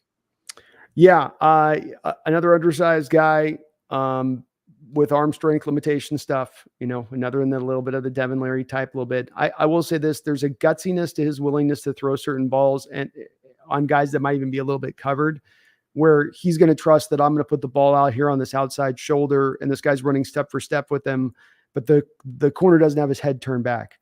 Or if even the corner has his head turned back, I know I've got a tight end like Isaiah Likely a couple of years ago, who the kid could throw it up to and he could just go get it. And he knew it. So he could throw those trust throws. And so it is nice to have those guys that have the lighter arms who know, like, I got to throw some balls in there where I got to just try to trust my guy to go get it. And if he doesn't get it, nobody's going to get it. And so he's going to have a good highlight film as McCall Brendon when he comes out. And he's got my share of folks who mentioned him in my chat quite a bit. But he is a guy limited. There is the limitation there. He's not necessarily upwardly really mobile. But he throws with great touch, great precision, great accuracy, and will be creative in where he puts the ball. Like, he will understand, I got to put this right there to give this guy the chance of it. So the other guy can't come in and knock it away because I have a little bit less arm strength, right? Like, I got to be a little bit better about my placement because of that. And he gets that part of it, which I like in his game, but there's a lot of limitations there on the other side of it, unfortunately. Yeah. So those are the 15 quarterbacks that I'm starting with on my radar. Is there anybody that you would throw into the mix here? That's pretty much all the guys I've got on my list as well. I think that's a good list that we covered in there. There's not really anybody else that I see coming forward. I mean, we mentioned the other couple of guys that, Daniels or Shadoo or Sanders who could come into it, but absent those guys, I don't have anybody else that I think is really going to come out there and make any noise this year. Right. So that's the quarterbacks. That's kind of the fun part. That's the most fun part, I would say. Quarterback stuff is always the most fun. Absolutely. So I skipped running back because we don't need a running back until like the 6th round or something. Yeah, with the Seahawks having 2 second-rounders, we're not going to do running backs here, folks, because it will be later round running backs. Those guys will be determined as we go through the season, not at this moment right now. So it would be a little bit of a fool's errand trying to itemize which of those guys you can go to on that. If you're looking for just a quick top, Brendon, just a quick top 5 backs to look at, Blake Corum is the best in the sport out of Michigan. Raheem Rocket Sanders out of Arkansas, Bucky Irvin out of Oregon, Braylon Allen out of Wisconsin, like a combo of Derrick Henry and Leonard Fournette, and Travion Henderson and Mayon Sanders out of Ohio State. Those are your guys to kind of take a look at. But again, we're not drafting any of them, and so it's not worth looking. I skipped receiver too. We don't need to think about receiver going all until like maybe the 6th round, until Lockett retires, basically, I think. Agreed. Yeah. It is a nice receiver draft, but no, not this time. Nope. I can't see us jumping in those waters at this point. We're 3 deep, and Lockett's likely to be coming back. Yeah. So tight end is a place we really need to think about paying attention to this offseason, because we may lose all 3 of our tight ends. You've got Disley is the one guy under contract, and he could be released, and you save like $7.5 million or something. Fant is a free agent. Parkinson's a free agent. You might be refreshing your entire room of tight ends. So I believe that it's pretty much a lock that we're going to draft at least 1 tight end, and probably have that happen within the first 100 to 120 picks. Yeah, I think it would make sense for them to do so. I'm not anticipating they're putting money into that. I think they're going to want to put money in other places. Now, the clear front runner here, the this year's version of Kyle Pitts, is Brock Bowers, currently projected to go in the top 10. Now, I think it's possible the Seahawks have a bad enough season to get a top 10 pick. But if they do, I don't think they would really go, a tight end is going to be the thing that solves our problems. So I can't imagine a scenario where we take Brock Bowers, personally. Yeah, and I think to include your point, we didn't talk about this at the top, but I think this is maybe one of the more important things to consider with this draft, folks. And that is the fact that this is going to be due, and this is not hyperbole. Brendon's free to correct me if he disagrees, but I'm almost sure that he's not. This is going to be probably one of the strongest drafts that we've seen in about 5 to 6 years. The reason for that being is that the NIL money kicked in last year in a major, major way, and it pushed a lot of prospects down the board in the respect of, hey, I'm going to go make $3 million in college next year. I don't want to draft. I don't need to jump in the draft and start earning my money right now. I'm already earning my money. I'm going to enjoy my college experience and go through this. And so I think that will lead you at times. You mentioned you're in the top 10, and Bowers, who is a top 10 tight end. This guy is the best tight end. I think he's a better tight end prospect than Pitts, because Pitts is a hybrid. He's somewhere between a receiver and a tight end. He's not really a tight end. But this is the best tight end prospect that we've had come out since. I mean, Brendon, who's Vernon Davis? I mean, well, Gronk definitely was. Gronk was a 3rd round pick, though. He was. Yeah, he wasn't looked at. He wasn't looked at. That's true. You're right. Let's think about tight ends that went really high. It's Vernon Davis. No, it's true. It's Mike Ditka, I think, was really high in the draft.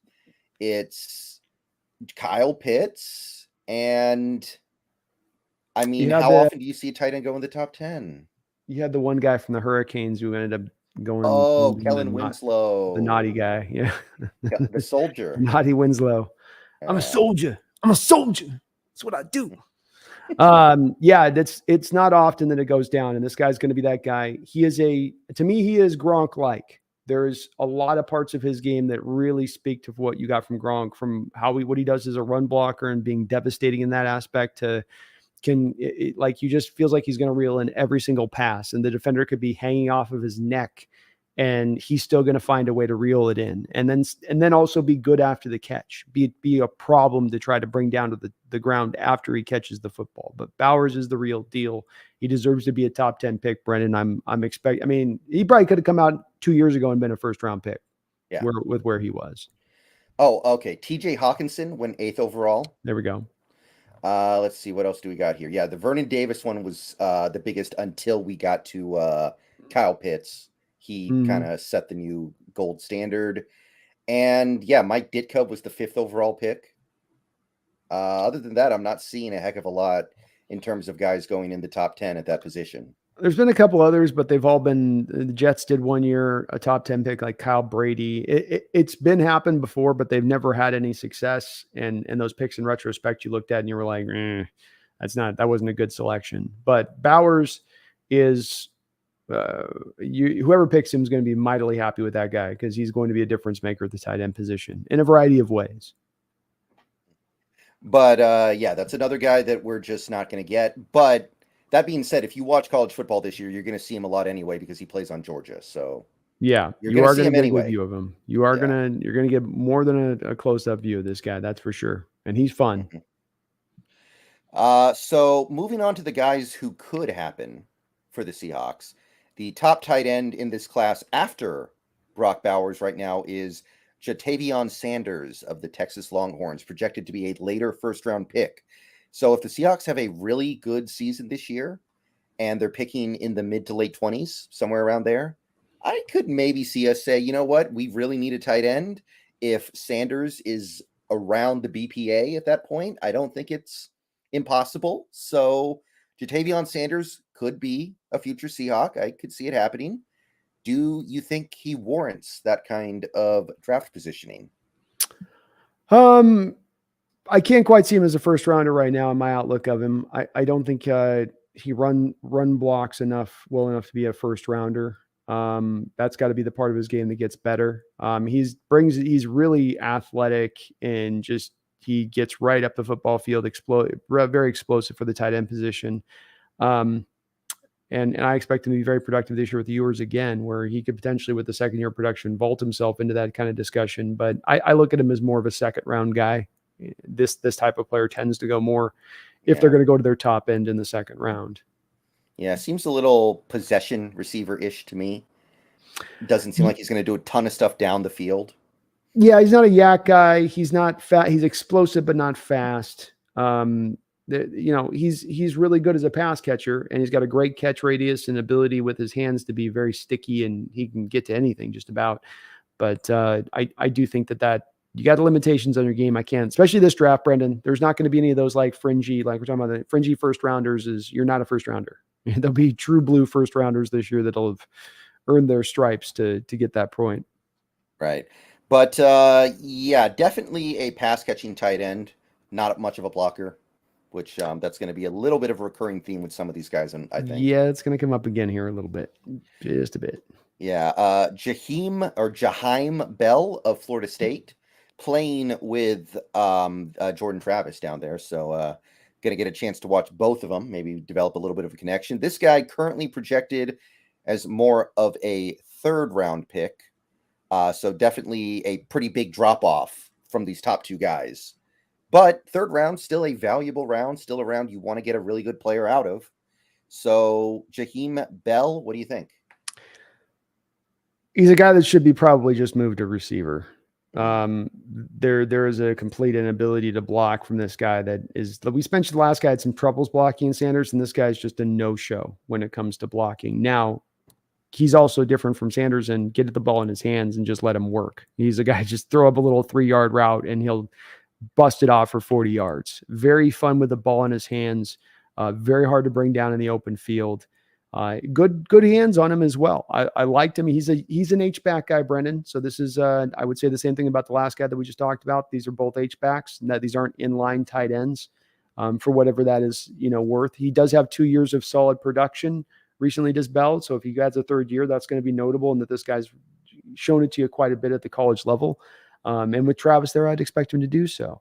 But I have a hard time seeing the Seahawks targeting him because of the fact that he's such a bad run blocker. And even when you've had an H block like we've had with Fant here, Fant's pretty good blocker.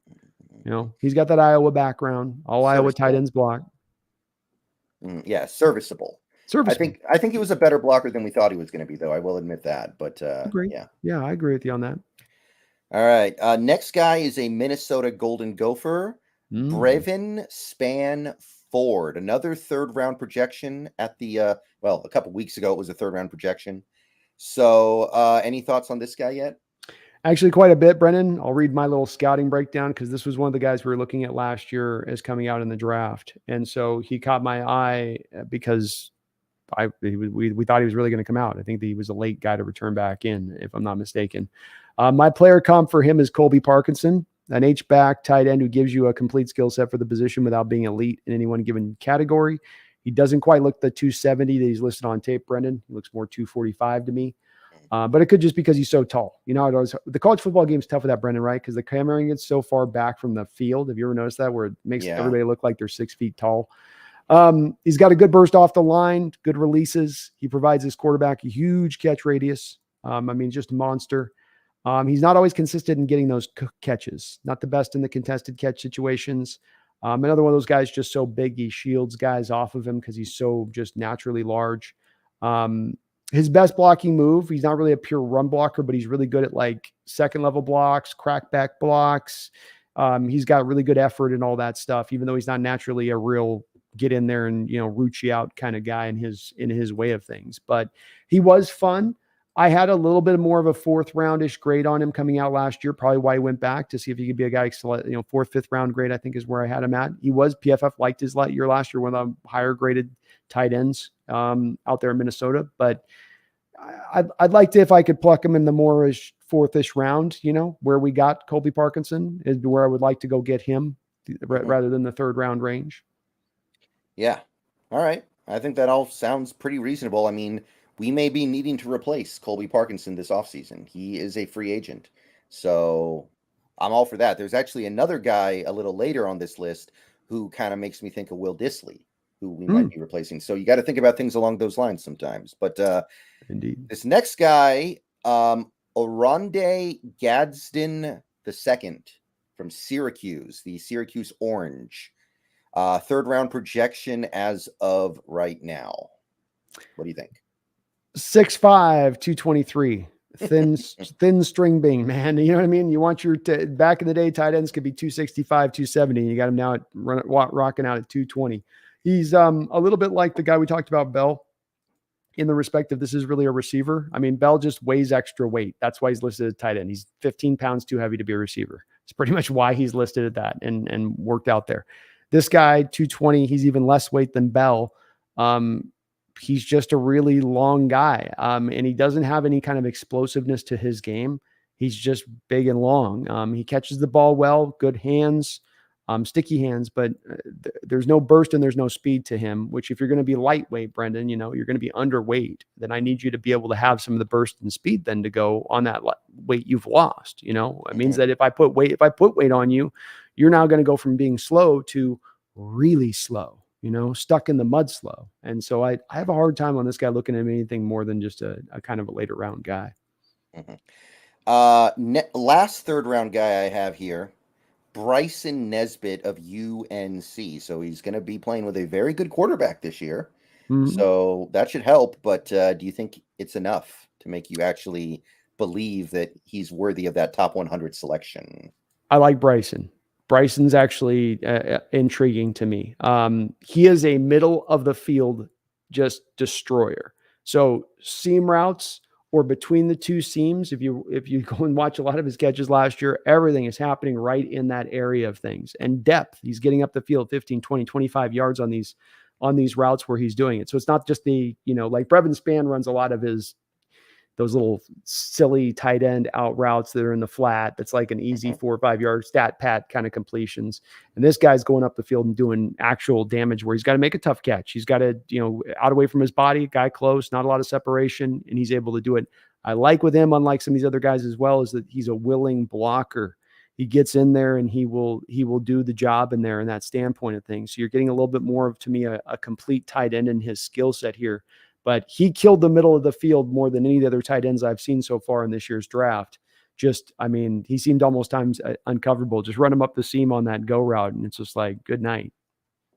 Yeah. Okay. That sounds like a guy who could really move up past a lot of these tight ends that we discussed. I could very much see it. He's also got a nice, here's the thing that he's missing, like the other guys might have, like Sanders, not a lot of explosion or burst to him, but a guy like Bobo, where there's a lot of shimmy and shake to his route running. And he can kind of change up his pattern on how he's running. And that does free him up and clear him then in space. If he's running the seam, he might not just run the seam 100 miles an hour up the thing. He might sort of stagger his gait a little bit and then click it in just as he catches the linebacker or safety kind of starting to slow their feet down a bit. So he's got a good feel for it and how to run those routes and how to, do what he does. All right. So that wraps up the tight ends that are currently projected in the top 100. I'm gonna have you do me a favor real quick. I got to grab something real fast. Just if you respond to this real quick, no problem. I will be right back. Let's see here. R. Sanchez, thank you for the member for 10 months. Would we trade talent now for picks to combine with our picks to move up and grab a quarterback? I don't think so, because we're trying to have success now. That's something you typically do when you're, not tanking, but it's typically something that you do when you're trying to when you're acknowledging the fact that your team is no good right now and you're trying to make your team even worse so you can get better picks and you can become really good later. So I don't see this as a very realistic possibility. I think that even if we were bad, which we're not, even if we were bad, I don't know if Pete would be willing to wave the white flag like this. I don't think that's something that he would really be into doing. So I'm not seeing this. The only two quarterbacks that you could move up for anyway would be Caleb Williams and Drake May, who are both likely going in the top 5. And in order to move up, you're going to need a lot more than Flotsam and Jetsam. You're not going to be able to get up there with 3rd round and 4th round picks. You're going to need 2 or 3 first rounders, some second rounders, and you're not going to get those by trading guys like the guys who people talk about as trading Noah Fant or Darrell Taylor. Like Noah Fant might be worth a 5th round pick. Darrell Taylor, if you're lucky, is worth a 3rd round pick. Those picks are not going to get you any closer to one of the top 5 picks this year. Yeah, and thank you, Sanchez. Thanks for holding on there for me, Brendan. Sanchez, thank you for the 10 months as a member of the channel. I do appreciate it. Will we trade talent now for picks to combine with? Yeah, I think, like Brendan, you just said, you don't see it likely happening. No, for a couple different reasons. Like the players we have that we could trade are not going to get big hauls of picks. Mm-hmm. And you need big picks to move up high enough to get the top quarterbacks.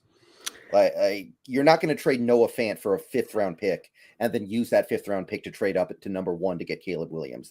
That's not going to help you. Yeah, I agree with Brendan on this one, Sanchez. Also, because these two quarterbacks are not going to be tradable for, as we spoke about at the top with it, we're just the teams that land on that spot of 1 and 2. And that's the only 2 quarterbacks we're talking about trading up for. I don't see Penix vaulting himself in a 1st round discussion, the Hawks trading up for that, or Milton with the Tennessee Titans elevating himself to 1st round discussion and the Hawks trading up for that. The only 2 guys that you would really do that for would be these 2 guys. And there's a drop off from them. And I just do not see the teams. There's already so many teams, it feels like, that are already in kind of sub-tank mode. We got 2 in our division that are specifically going to be looking for quarterbacks. You agree, the Rams, the Cardinals are sitting with a number 1 pick, they're sitting 1-2. It's going Williams May 1-2 in the draft with the 2 quarterbacks going to Cardinals and the Rams at that point.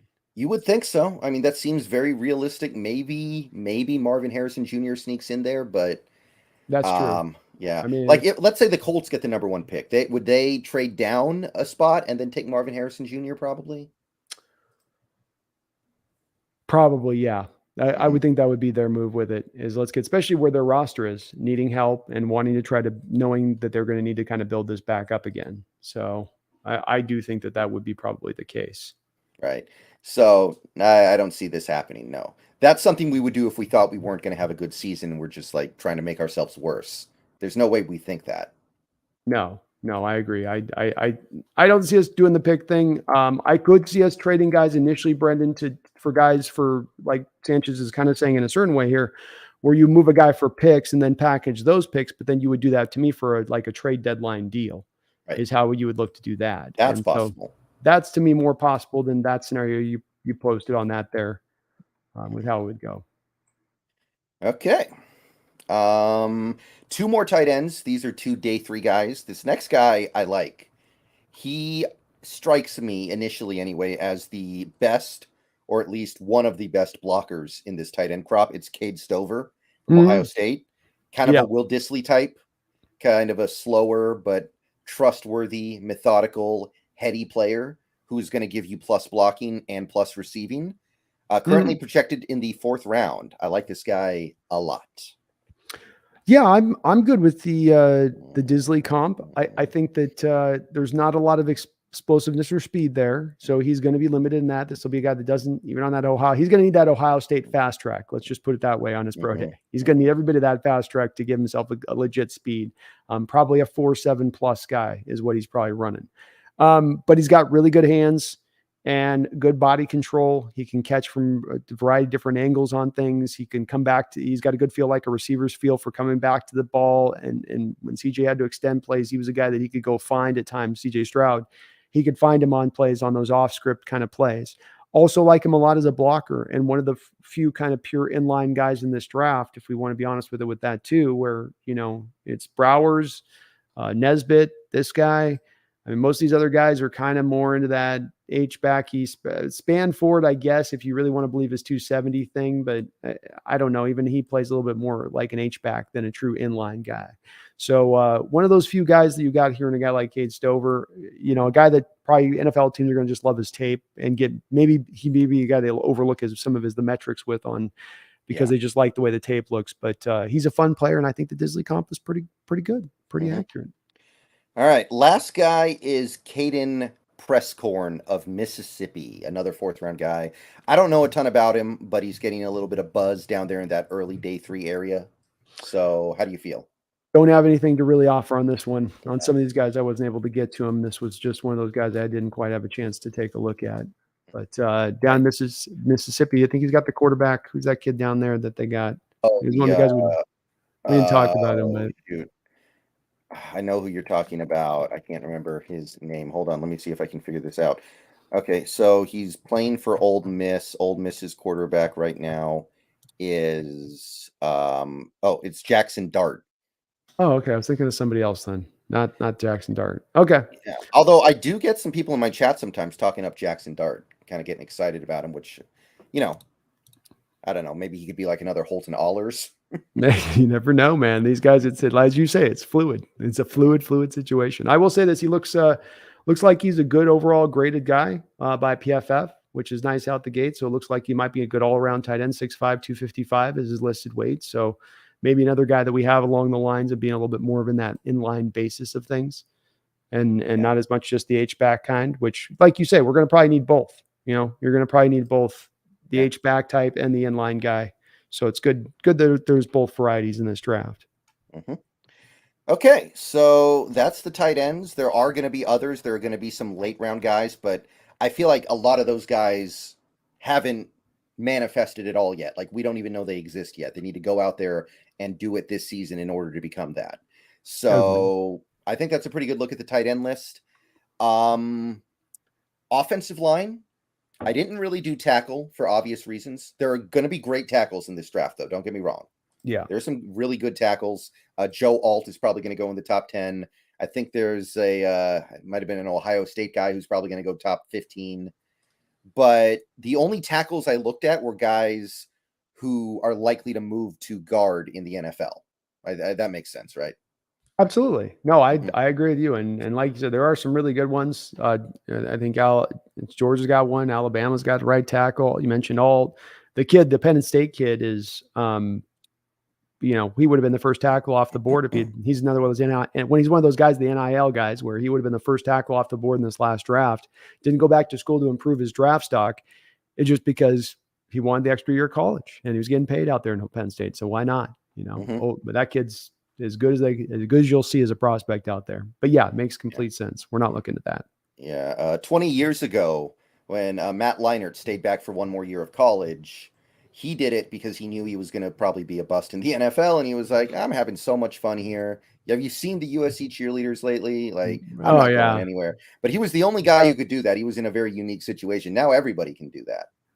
Oh yeah, no, it's a lot easier. And this is the thing is this is the one weird year with this, Brendon, because it will get to an equilibrium state, right? Like this is the weird year because everything got pushed to this year, but eventually everything will get back to the equilibrium of normal draft is normal draft. You'll just happen to have guys a little more advanced along than you'd normally get 10 years prior because they're staying in school a little bit longer. But this is the one year that'll be interesting because there'll be the glut.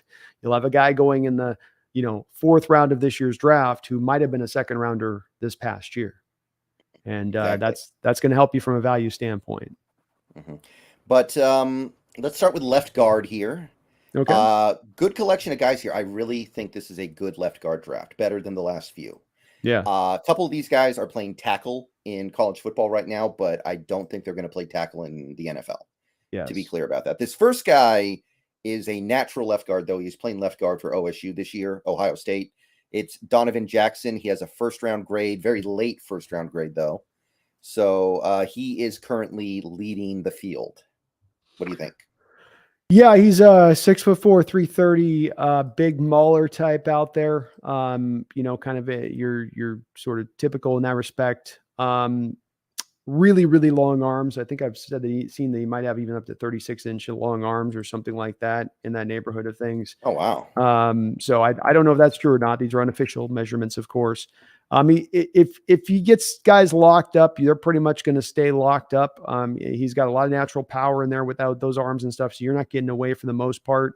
Aside from when it does go wrong, it kind of goes really wrong and he'll get kind of off of his feet, off balance, and guys will get free.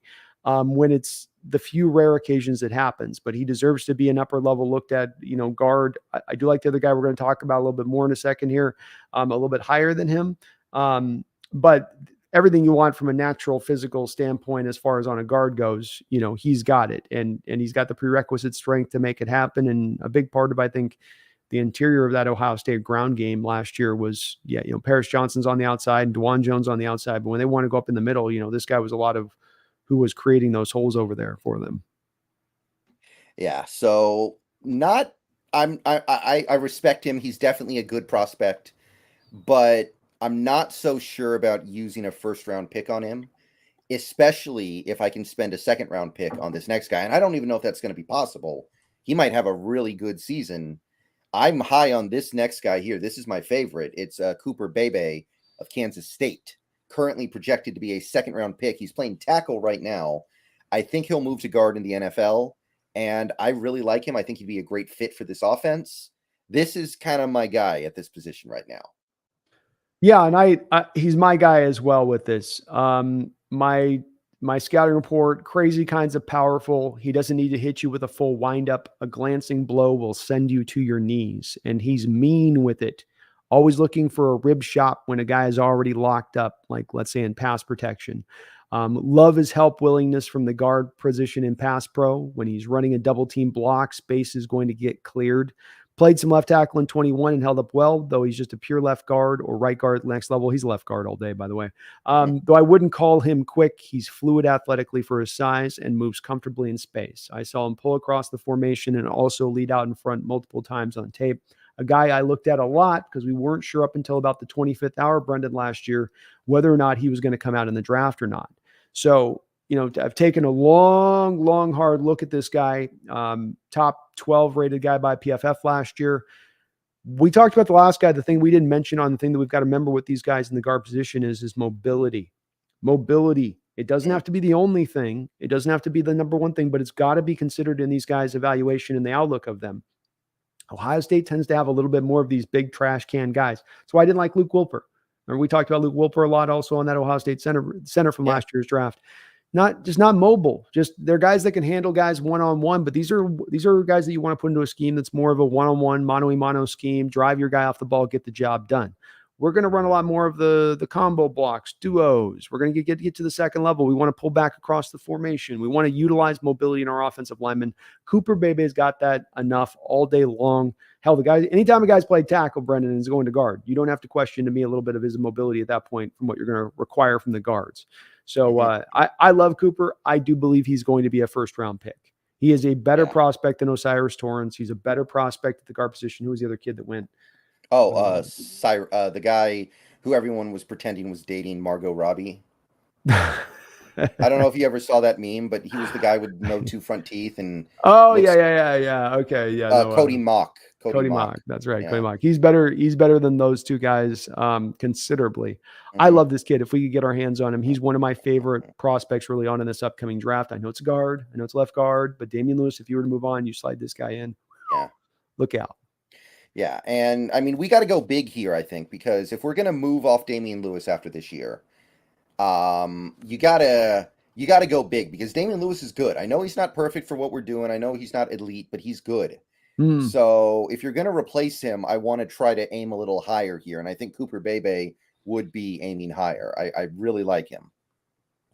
Yeah, I agree. I think you would be smart to do so. Taking guards in the first round is always something that's going to make fans bristle a little bit. But when we took a guard in the first round 23 years ago, we found a Hall of Famer. So it shouldn't be something that precludes somebody from doing it just because you haven't necessarily, you don't think it's valued a position. And if you put a guy that could be a Pro Bowler next to Cross and start putting that left side together, say nothing of getting the center position aligned out, I would love it. And that's why I like this pick. It's a fit, what we do schematically and what we want to require from our linemen. He's very complete. Probably even provide you some flexibility, Brendon, within a pinch. If you did have an injury to Cross or Lucas, that you could pop him out to tackle if given the need from time to time. Just if that happened, just a lot to love about this kid. And he's my favorite guard in this draft by far. Got a couple more second round guys right now. We got Graham Barton of Duke. So he's working with Riley Leonard over there. Any thoughts on him? Yeah, a guy that I think you were rightfully so to look at him as a guy that changes from tackle to guard because he's got that squatty body look to him, doesn't he? He just doesn't look. It's a little bit like Skoronski last year, where it's just the guy's playing tackle, but he looks like a guard. That's just it's very straightforward. And much like we're talking about with Bebe, like with him, that he's going to offer you the mobility and that they asked him to do a lot of pulling and moving around in space at times. Also like the fact that he's got that squatty body, he does a lot of natural winning with his leverage. You know, he's just going to win naturally because he's a little bit lower to the ground than the other guy with him. And he's got some power to him in his, when he uncorks, he's really going to get a good, nice rip in there on that leverage win on top of it. So I like the mobility with some of the power that he brings. And I do agree that though he's going to be playing probably left tackle again this year, his best position is going to be as a guard at the next level. Yeah. And also one thing to remember is that if Damian Lewis leaves next year, we don't really have any left guards. We have Greg Island, whose contract is also up. Anthony Bradford to me is a right guard. So at that point, we would, and by the way, even if you include Phil Haynes, he's not under contract next year. So we would basically have no left guards. We kind of need two. So even if you did get Cooper Bebe, I would not mind double dipping on another guy that you like, because that's a huge hole going into the offseason right now. Agreed. And this is where we're going to be pretty consistent on this, I think, throughout our draft coverage on this, where it's a position where you want to build your line up and I like the idea of making it a strength of the team. And you do that by building both from the front end and for depth, but front end too on top of that. And the thing you mentioned Damian Lewis, it's been nice with Damian Lewis in that he's been able to really settle in at left guard. We had a lot of worries about that with him, Brendon. The part though that does still stand out with him, and I think does remain here, which is, he is not a guy that's a natural fit for him with our offense and what we do. He is a mano-a-mano guy. He is more of a guy who would fit like in the Brown system better than necessarily ours. So finding a guy too that better fit would be great. Oh yeah, absolutely. Let's see here. Next guy, another second round grade right now would be Christian Mahogany of Boston College. Quite a name. Rich Mahogany. And I'm friends with Dan Deirdroff. Yeah, these next couple, I don't have a lot to go off of with these guys that I've had a chance to really take much of a look at with these, unfortunately. Yeah, I kind of feel like all these guys move pretty well. This isn't like your typical draft where you're looking for left guard guys and it's really hard to find someone who can move. and play in space. I feel like a lot of these guys are going to be at least decent at it, probably better than Delu. So that's kind of the thing that got me excited about this draft class. There's a lot of these mobile guards. Some of them aren't even that small, but a lot of them are a little undersized for a guard. But I feel like Christian Mahogany was pretty solid in that area. I feel the same about Jordan Morgan, this next guy from Arizona, 3rd round grade right now. And the last guy I think is really interesting. He was at Alabama last year, and I had my eye on him throughout the season. And he didn't declare. He transferred to Miami, and I like what I see. I really like Javian Cohen, too. Okay, Javian Cohen to Miami with Cristobal down there. Yeah. I thought he was going to come out and get drafted last year from Alabama, but didn't happen. And he strikes me as one of these guards that really knows how to play well in space. And I would love if we're due to get a draft that's got a little bit more of these guys, because in recent years we haven't, like we had with Osiris Torrance last year, just we've had a lot more of these guys that are just kind of big guys that don't, do a whole bunch on it. And that does seem to be, just in looking at some of my notes here for Cohen, that seems to be a little bit more of what he does run when he is. He's not a dominant run blocker, but a guy that does move in space in the run blocking game. And he's really good in pass protection. That's what I've got in my notes with that. You mentioned too, the Morgan kid out of Arizona. I think that's worth watching for people that are out here in the West. That's a guy with really good size, and then was a good overall player for them on that in addition. So another one of those complete guys that comes to the position here, because we'd like to ideally also get a guy that can do both parts of the game rather than just leaning into the run blocker only kind of guys like we did probably 6 and 7 years ago with the types we would be looking for. But Cohen's interesting, man. 6'4", 305. That's a good size. That's the kind of size where you'd expect a guy still to be able to move around. You get him up into that 330 range, Brendon, and it's where they can't move as much as well, or they've got to be kind of freakish to be able to move well at that size.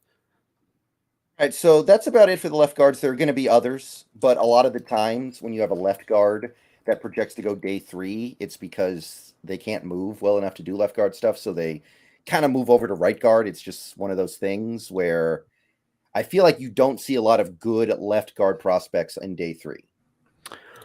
No, you don't. I mean, they're as valued as ever, because they're still always taking on the 3 techs and the blind side, backside rushers over there, and they've got to be able to handle it. And there's a different skill set. I always rail on it. There is a big deal, different skill set between the right guards and the left guards. Even in our scheme, that you want mobile in both, but if you're going to pick mobile on one or the other, you want to probably pick mobile to the left guard than the right guard. Okay, center up next, and this is going to be quick. I really only found a few guys. Not a stellar top end of the draft for centers. Now, I know we got Oluwatimi, and everyone's excited about that, and I am too, but he's the only center we have under contract next year. Evan Brown's a free agent. Joey Hunt's a free agent. Liam Ryan's a free agent. So at the bare minimum, best case scenario, we are going to need a backup center for Oluwatimi. And I think there's a scenario where you bring in somebody that you like more than Oluwatimi, and Oluwatimi becomes the backup. If you can get better, why not do it? The 5th round pick you put into your point on this, into Oluwatimi. And so you've not put some spot on a situation where I think it's a steal, and I think he's going to turn into be a very good player. But if he should happen to not show you that this year, I agree. There's nothing that doesn't preclude you from then going back and looking at centers again down the line, especially if it's going to be a really talented guy. I mean, the thing with Oluwatimi is he didn't necessarily test well. If you have a guy that puts up all the stuff that Oluwatimi did on his tape and he tests well on top of it. So I agree. I don't think that it'd be great if Oluwatimi could take the reins there, but it's not necessarily assured. So in terms of really nice centers in this class, there are 3 guys. First guy, this is a guy who I was really disappointed when he went back for college last year, because I loved him last year. He was my favorite center. And when he went back, there was like this gaping hole in my heart where no other center could quite fill it. Cedric Van Pran of the Georgia Bulldogs, currently projected to be a 2nd round selection. Yeah, I shared your consternation on this one as well. He has played a variety of positions on this Georgia line, so you get some flexibility with him, though he is a pure center to me. A very powerful center, which normally these guys, they're kind of more combo blocky, and it's more about them being help linemen than it is about them going and just taking a guy and driving him off the line. But he can, as a center, drive guys and devastate them off the line of scrimmage at the point of attack. When moving in space, his feet are far less sure underneath him. He's a big, gigantic man. He doesn't always move completely under control when he is being moved. He's got good mobility. It's just the control thing, Brendon. It's a little bit like the Bradford thing at times, where if, the athletic ability is there, they just got to get it more under control in their footing and less of falling over, so to speak. I think run blocking is his bigger strength, at least last year, than his in pass protection. And I just like the way he can really drive guys off the ball. That's going to translate, no doubt about it. Twitchy guys inside will give him problems in pass protection mainly. So this becomes a foot speed kind of thing a little bit with him, and just athletic foot speed. He can move fast, he can move quick, but it's the athleticism I'm looking for with him to kind of improve this year just a little bit. But it doesn't matter if it's a zero tech nose tackle, Brendon, that's 350, or a 320, 3 tech. If you put him one-on-one on guys, he will consistently beat them, which is a rarity for a center. And you'll be able to, if you bring him to your offense, you can trust in him to do that in a way that you can't with a lot of centers. Guy will be a fringe, I think, first-round pick potentially. I'm a big fan. And as much as I do like Oluwatimi, if we ended up with Van Pran in this upcoming draft, I would be very happy about that. Yeah, I think that he's just it's much like the Bebe thing for me. Bebe and Van Pram for their positions are kind of very similar in my outlook of them, which I'm ecstatic if I get either of those guys. And if I've got to take them late first round to get them, they're really good football players. And I have faith that that's going to be for our benefit if that works that way. Next center is another guy projected to be in the second round. He's good. I don't like the fit quite as much, admittedly, but this was a guy who I had my eye on last year, and he also did not declare. It's Zach Frazier from the West Virginia Mountaineers. So I don't know. Maybe he was a little kid in the crowd when Geno Smith was playing there. Yeah. I don't know. Possibly. I always wanted to play with you, Geno. Me and you. What do you think of Zach Frazier? Not a ton of data on him. Just a little quick, peek through on him. 6'3", 310. Good overall player, never wowing in any one respective things. He's not necessarily one-on-one in guys like a Van Pram is out there. A lot more of the combo blocks from what I saw with him at West Virginia. But nothing that stood out. Very solid all the way down the line without anything, one skill set really, excelling over another. He kind of gets the job done a little bit to me at times. Like he's a little bit like Ricky Stromberg last year out of Arkansas, where I think he's a little more talented than Ricky. I'll give you that. Like Ricky went a little later, but just kind of gets the job done. And it's not always pretty, or it's not always jumping out to you in the way of him doing this because he's just athletically brilliant, or he's dominating this guy with his power and his strength. Just kind of gets the job done, but a fun guy to watch. Mm-hmm. And the day 3 guy that I have, because I couldn't find a lot of centers in this class. Some are going to make themselves apparent in the coming months. But for right now, the only other guy who caught my attention was Bryce Foster of Texas A&M, currently projected to go in the 4th. And I didn't have a lot with him, so don't have much information on him on that one. He's, I think, another guy who needs to prove it this year, I think. And there is a hole in the center class for somebody to move up to that day 2, round 2, round 3 area, because last year we had JMS, you had Tippmann, and I think there were 1 or 2 other centers that crept up into that day 2 area. So we probably need at least one more. So I think this guy can do it. I'm not in love with him, but he did stand out to me more than anybody else. And I think you got to go back to, he had 2021. I was double checking my notes. He played like 750 snaps in 21, did Foster, and then he only played in 4 games last year. So he's a guy that just didn't have as much stuff to go off of last year, really. Right. But the previous year, he allowed unimpressive, 17 quarterback hurries, 1 quarterback hit, and 3 sacks while playing at center. So more of a run blocker, it would seem, than a pass protector. Mm-hmm. All right. Now we have right guard. This is going to be pretty quick. I could only find a few guys here, and I'm going to stick hard to my philosophy here. Right guards are easy. You can find them everywhere. They're all over the place. You go outside, they're laying around on the ground. You just got to pick one up. I'm not interested in spending a super high pick on one. Like if I do, he better be Zach Martin. He better be a future Hall of Famer. Agreed. Yeah. I'd love to do better than what we have right now, but I'm not going to overextend myself to accomplish it. So I got one third round guy. It's Brandon Coleman of TCU. He kind of stood out to me as being the best right guard in this class of guys who are more natural right guards. Yeah. And I don't think his movement skills are horrendous either. So if you're talking about having him in this offense, I think he gives you some pretty decent size and some movement ability. And he's a bit of a mauler for that movement. He's a little like the Ohio State kid we looked at the left guard, but he's the equivalent of the right guard, where he's more of a big natural, to me, mauler in what you're looking at him to do. But then he gives you a little more mobility than you normally get from maulers, who tend to be a little bit more tree trunks in the ground, not really going to get from point A to point B very well. And I do like that part of Coleman's game. You can go back and watch a lot of the fun runs from DeAndre Miller last year, and Coleman was a big part of those runs where he was at. Him and the other guy that they had, I forget the other offensive lineman they had. TCU. God, that was the other. You were mentioning the mock. That was the guy that I was trying to put with Cyrus Torrance. It was that Steve Avila, the other big just trash can, doesn't move kind of guy. But this guy I like. Yeah, the right guard. He's got a little more mobility than you usually get from those guys. Mm-hmm. Also got a couple of fourth rounders here as of right now. We got a Georgia guy, Tate Ratledge. So if you watch college football this year, you'll see him a ton, because I think every Georgia game's on national TV pretty much. So should have no issue checking him out. Yeah, pass blocker, no run blocker. So pass blocking looks phenomenal. He doesn't create anything in the run blocking game. That's the part very clearly that he needs to improve this year. 6'6", 310.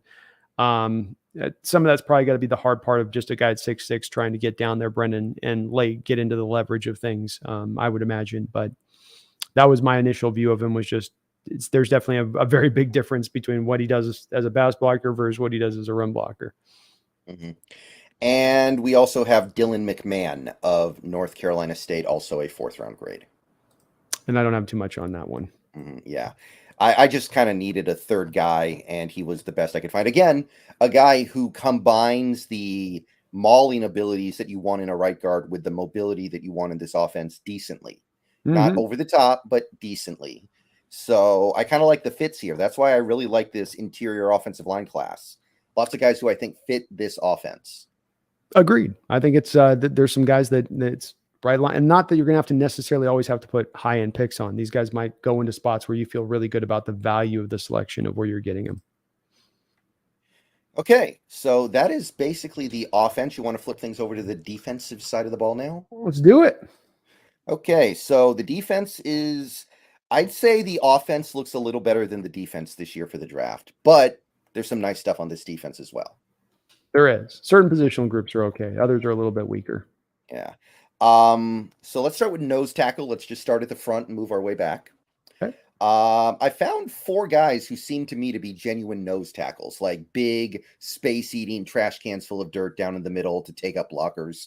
I don't even know if we really want that anymore. In fact, this offseason kind of indicated we feel like we'd rather have more quicker, mobile guys down there, but maybe that doesn't work this year, and we decide, okay, you know what? We need the trash can full of dirt. We need Al Woods. We need what was the guy's name? Atba Rubin. Remember that guy? Ataba Rubin. Like these guys who can actually just eat up space down low.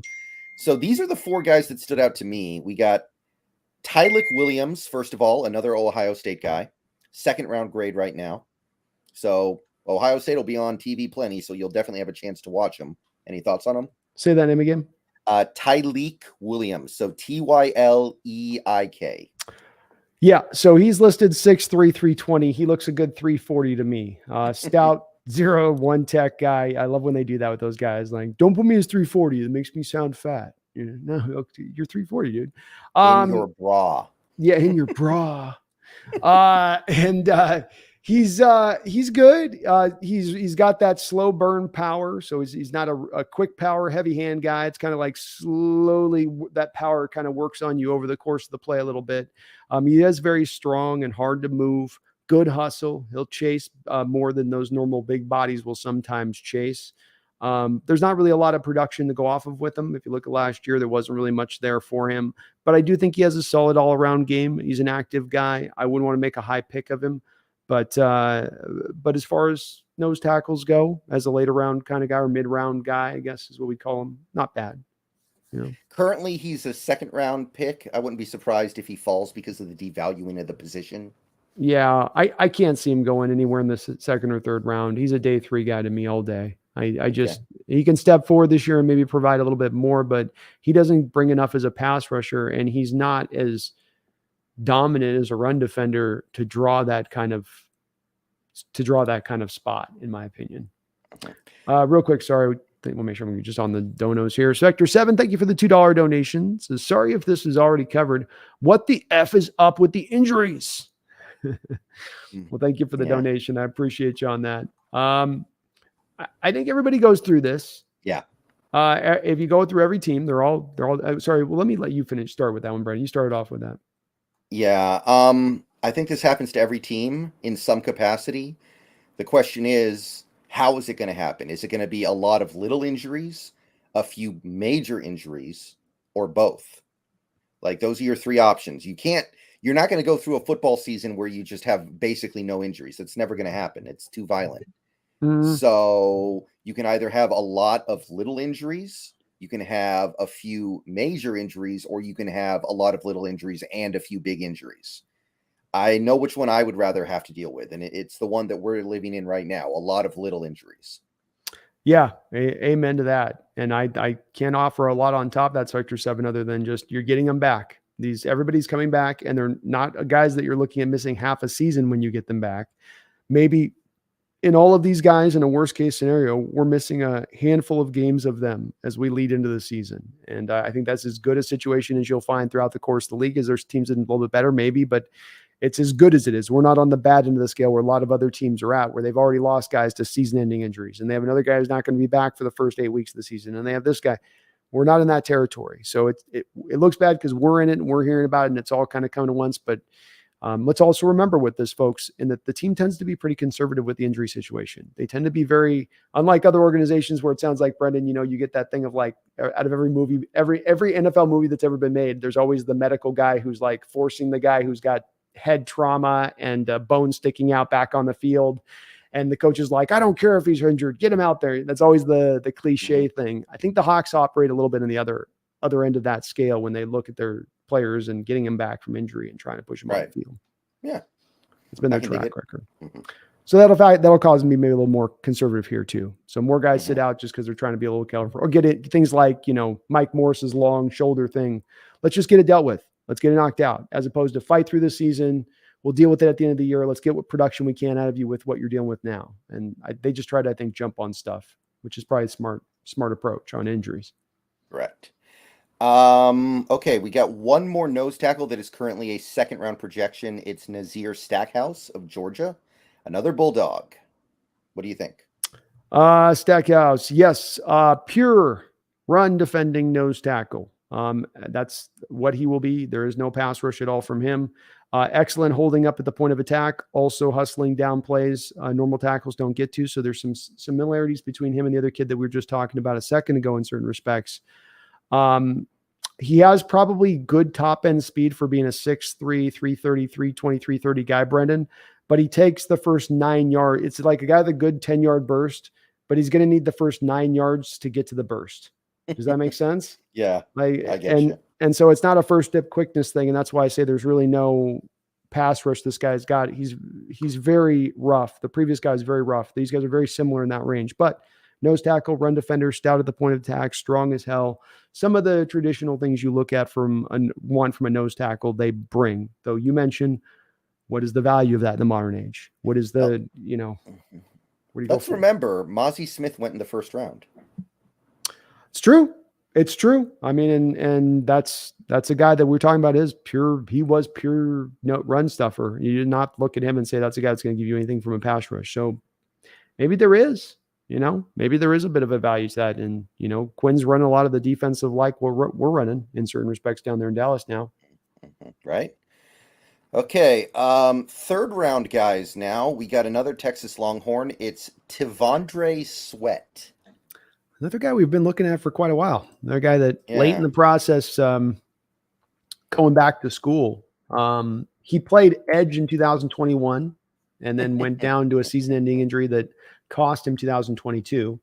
It sounds like the plan last year was to move him inside and would have been a good one as he's missing the snap to be impactful off the edge. He just wants to lock guys out, try to throw them away, and find the ball carrier. So he's a stack and shed guy, Brendon. We've seen a few of these guys through the years, right? Just and then locate the ball carrier, and then I'm going to throw you. And it's a blunt force trauma every time kind of situation with these guys, right? He is able sometimes to bounce off the block at the edge of the arc and find a pathway to the quarterback, but most of the time he has no get off or plan of attack. Setting the edge was just all right, which I read the wrong thing here. Sorry. I just totally reread my Mason Smith outline. So do that. I thought I was reading it. Okay. Tavonde Sweat, a massive man, just takes up 3 seats worth of space. He gives you more pass rush than you'd normally get from a man of his build, but he also gives you less ability to hold up at the point of attack than you'd normally like to see. He's got some strong paws and will bat around linemen and get himself loose. He's quick, his quick explosiveness for his size. He commanded his share of double teams, especially in pass pro, heavily rotated in that Texas defensive line. I wonder if he'll only be able to play like 30 to 35% of his snaps per game. He does lose ground in the run game too often on one-on-one blocks. His instincts for locating the direction of the run play are also suspect. So I was a little bit, and sorry, I misread that at the top of my notes on this. Okay. I do remember now this a little bit more to Tavondre in a little bit of the tweener where he's giving you pass rush, but then he doesn't give you what you want traditionally from the nose tackle. So I'm getting more pass rush than I normally get, but then I don't get the traditional stuff enough. And the pass rush you supply isn't all that really impactful. It's okay, Well, is it possible that's the middle ground between what we're getting this year with Jaron Reed and what we would have gotten out of Mozzie Smith? Very well, maybe could be.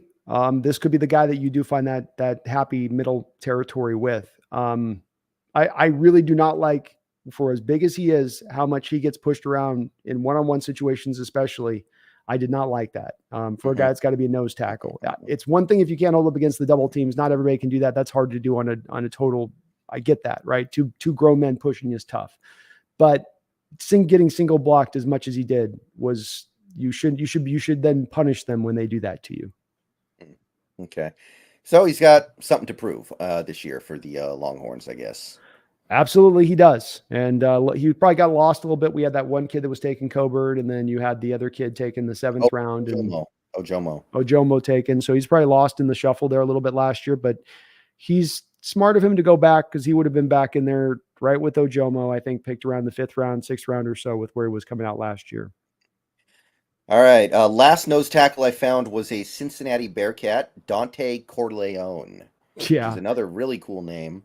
Very cool name. I mean, I don't know if he can possibly live up to that name. Yeah, I don't know either. I don't know what the 320 weight thing is on the college level either, because the guy's 320 in his chest. I mean, he's got one of those Derek Brown chests, right? That are like, normal human. If you're looking at the side of him is like this, Brendon, but these guys are like this. And it's just, I mean, he's just top built like nothing else. He is another heavily rotated out guy. Some of these guys, man, people knocked Carter for it last year, but I kept saying, man, these defensive linemen get really, really rotated out quite a bit. And that was the case with him last year. It is notable with him, though, his power. He may be the most purely powerful defensive tackle I've seen on tape so far. Well, no, there's a couple guys we'll talk about more power, but as a nose tackle, of the guys we're talking about, he's the strongest of this bunch that we're talking about, I think. Potentially, at least his punch. He's got the easiest nickname in the NFL if he actually makes it. Like, giving this guy a nickname, I mean, it's Dante Corleone. You take one syllable out, you're good. It's incredible. Like, got to do it, man. You got to do it. Actually, even if he's not good, he's got to do it. The Don, that's right. It's perfect. Yeah, I love it. Okay, so those are the nose tackles that stood out to me, guys who could really become that trash can full of dirt. But a little more interesting and pretty good in this draft, pretty good crop of defensive linemen. And when I say defensive linemen, I'm talking more about 3-tech, 4-eye, those kinds of guys. Right. So these are the guys who move a little bit more, who do a little more in terms of like putting up actual numbers. They're not just trying to set up blockers. They're actually going out there and making plays. So defensive line, I don't think I need to tell any Seahawks fan that we could use some help on the defensive line this upcoming offseason. I don't think I need to explain that. You guys all get it. You guys are smart people. Yeah, this is also, Brendon, one where this is what we need. And then this is also, I think you could make the argument of maybe you were probably on point with saying that the strength of this draft is most likely on the offensive side of the ball. But I will say that you can make an argument that the strongest positional group in this draft might be defensive tackle. And so that's a position of need. It's also a spot that we could strike and really stand to get one or two bodies even here. And there'd be some interesting guys on this path to that point, I think, to take a look at here. But for my early money here, I think it's this or maybe linebacker that are the two positional groups I look at and go, wow, these are very strong. All right, so there is a clear head of class at the moment, the one guy who I think will probably be a top 15 pick. And unlike Brock Bowers, if the Seahawks have a not-so-good season and end up picking in the top 15 naturally, I could see them saying, hey, a defensive lineman is what the doctor ordered to fix this. So if it happens, don't be surprised if your next Seattle Seahawk via the draft is LSU Mason Smith, currently projected top 15. Yeah, and this is going to be a hard guy to figure out. That was a guy I started reading on before I got to Tavon Sweat, where he played edge in 21, sat out 22, or the injury, had a season injury, I think like before the first game or right at the first game. So you have no tape to go off of him inside. And so we got nothing to really go off of with him, other than when he was playing on the outside on the edge, which is 2 years ago now, Brendon. He was just a puppy back then. I don't know what to, really pull away from him on that. Obviously, he was really strong and powerful for a guy that's a defensive tackle playing on the edge at LSU to begin things out. And he's got really good size and he moves pretty well. Obviously, to be moved out as an edge in the SEC at that size, you got to move pretty well at that point for them to have the confidence to do that with you. I think that we'll have to just kind of put a big question mark on this one, though, because we haven't seen any real snaps of him inside quite yet. Yeah, this is definitely the definition of a guy who's got to prove it this year. But I like the theory. I like the idea. I could definitely see this one working out. And I do think he'll probably be a top half of the first round guy. Yeah, I mean, he's got certainly the size to do it. It's just hard on some of these guys. We had a few of these come out in the draft last year, Brendon, with the Bowling Green kid and, Keon White and Carl Brooks, big guys that are obviously probably defensive linemen really through and through. And you have college programs playing them on the edge. And so it becomes a little bit harder. And if you don't have the tape of them playing inside to see, well, can they win the leverage war? Can they get low with their pad level? Do they lose any power going inside? Does their quickness and athleticism then translate inside as you think it would for a guy moving from edge to inside? And he will be one of the guys to pay really close attention to from that, because if he flashes, it's like, okay, yeah, he could certainly vault himself up into that place. Okay. Next guy, this guy's more of a later part of the first round guy at the moment. It's another Ohio State player, Michael Hall Jr. Yeah, I don't know if I'm getting slow on the Ohio State guys. I don't know if I'm just lukewarm on all of them for some reason. I don't know why, but none really have stood out so far. The only guys I like right now in Ohio State coming up this year is I like the Sanders kid, the running back, who obviously we're probably not taking, and then Marvin Harrison Jr. and Ibuka is obviously really good too. But receivers, they do a good job on. Corners can sometimes be okay, but boy, I just he's a pure 3 tech. He's going to attack and hunt. Strong swim move, really good capability of getting skinny through the gaps when they are created there to get some penetration. He does have above average first step quickness, not elite, but above average first step quickness for inside, above average change of direction, high revved motor, and plus awareness. So there are some parts he does really put together. And I could like him as a value guy, but if I'm going first round, that's where I struggle. I got more of a slid second round grade value wise with him more than a first round grade. Is part of that because you view him as a pure 3 tech and not a 4i, which we will probably want? I think he would do that stuff fine. That's because he's going to shoot. I think not really that. No, I think he'll hold up with the stuff. He's going to hold up well in that. If you had to have him, hold his ground as a guy to not just attack in upfield at times, like we're going to ask a guy to do in 3-4, just can't, and I even on my notes, I'm pretty positive with him on the notes, but just walked away from the tape not quite as blown away or as hot to trot as some of the other defensive tackles in this draft. I mean, honestly, right now, I like Chris Jenkins more than I like Hall. Wow, that's pretty significant. Yeah. Okay, so next up we have a former teammate of Devin Witherspoon, and really the only high-profile guy in that hyper-elite Illinois defense from last season in that front seven. It was Zan Newton. Also a first-round grade as of right now, and I got to tell you, there's a lot of buzz around this guy from Seahawks fans that I've seen. Yeah. I think it's because his body reminds me of Sam Adams. And probably does a lot of other players too. You know, he's got that Sam Adams, like they just, you know, they're naturally 340. They carry it around like it's nothing. A sweet long arm bull rush move that he just constantly can go to on his tape over and over again, both in the run game and as a pass rusher. That gets him film. Unlike Sam, he's not first step quickness. And I mean, Sam was 350, but first step quickness of a guy that was 290, 295. It was insane. And he doesn't have that, but he does have that same thing that Sam did, which was the strength and the conversion of quickness to power and good long arms. Part of why he's so good with that long arm bull rush, Brendon. But a guy that is legit, I think, to be a first round prospect, completely underrefined as a lot of these other defensive tackles are in this spot. But from a talent build, power, explosiveness standpoint, certainly does look the part of a first round pick. With him being that big, do you think he might end up being a 1 tech or even a 0 tech?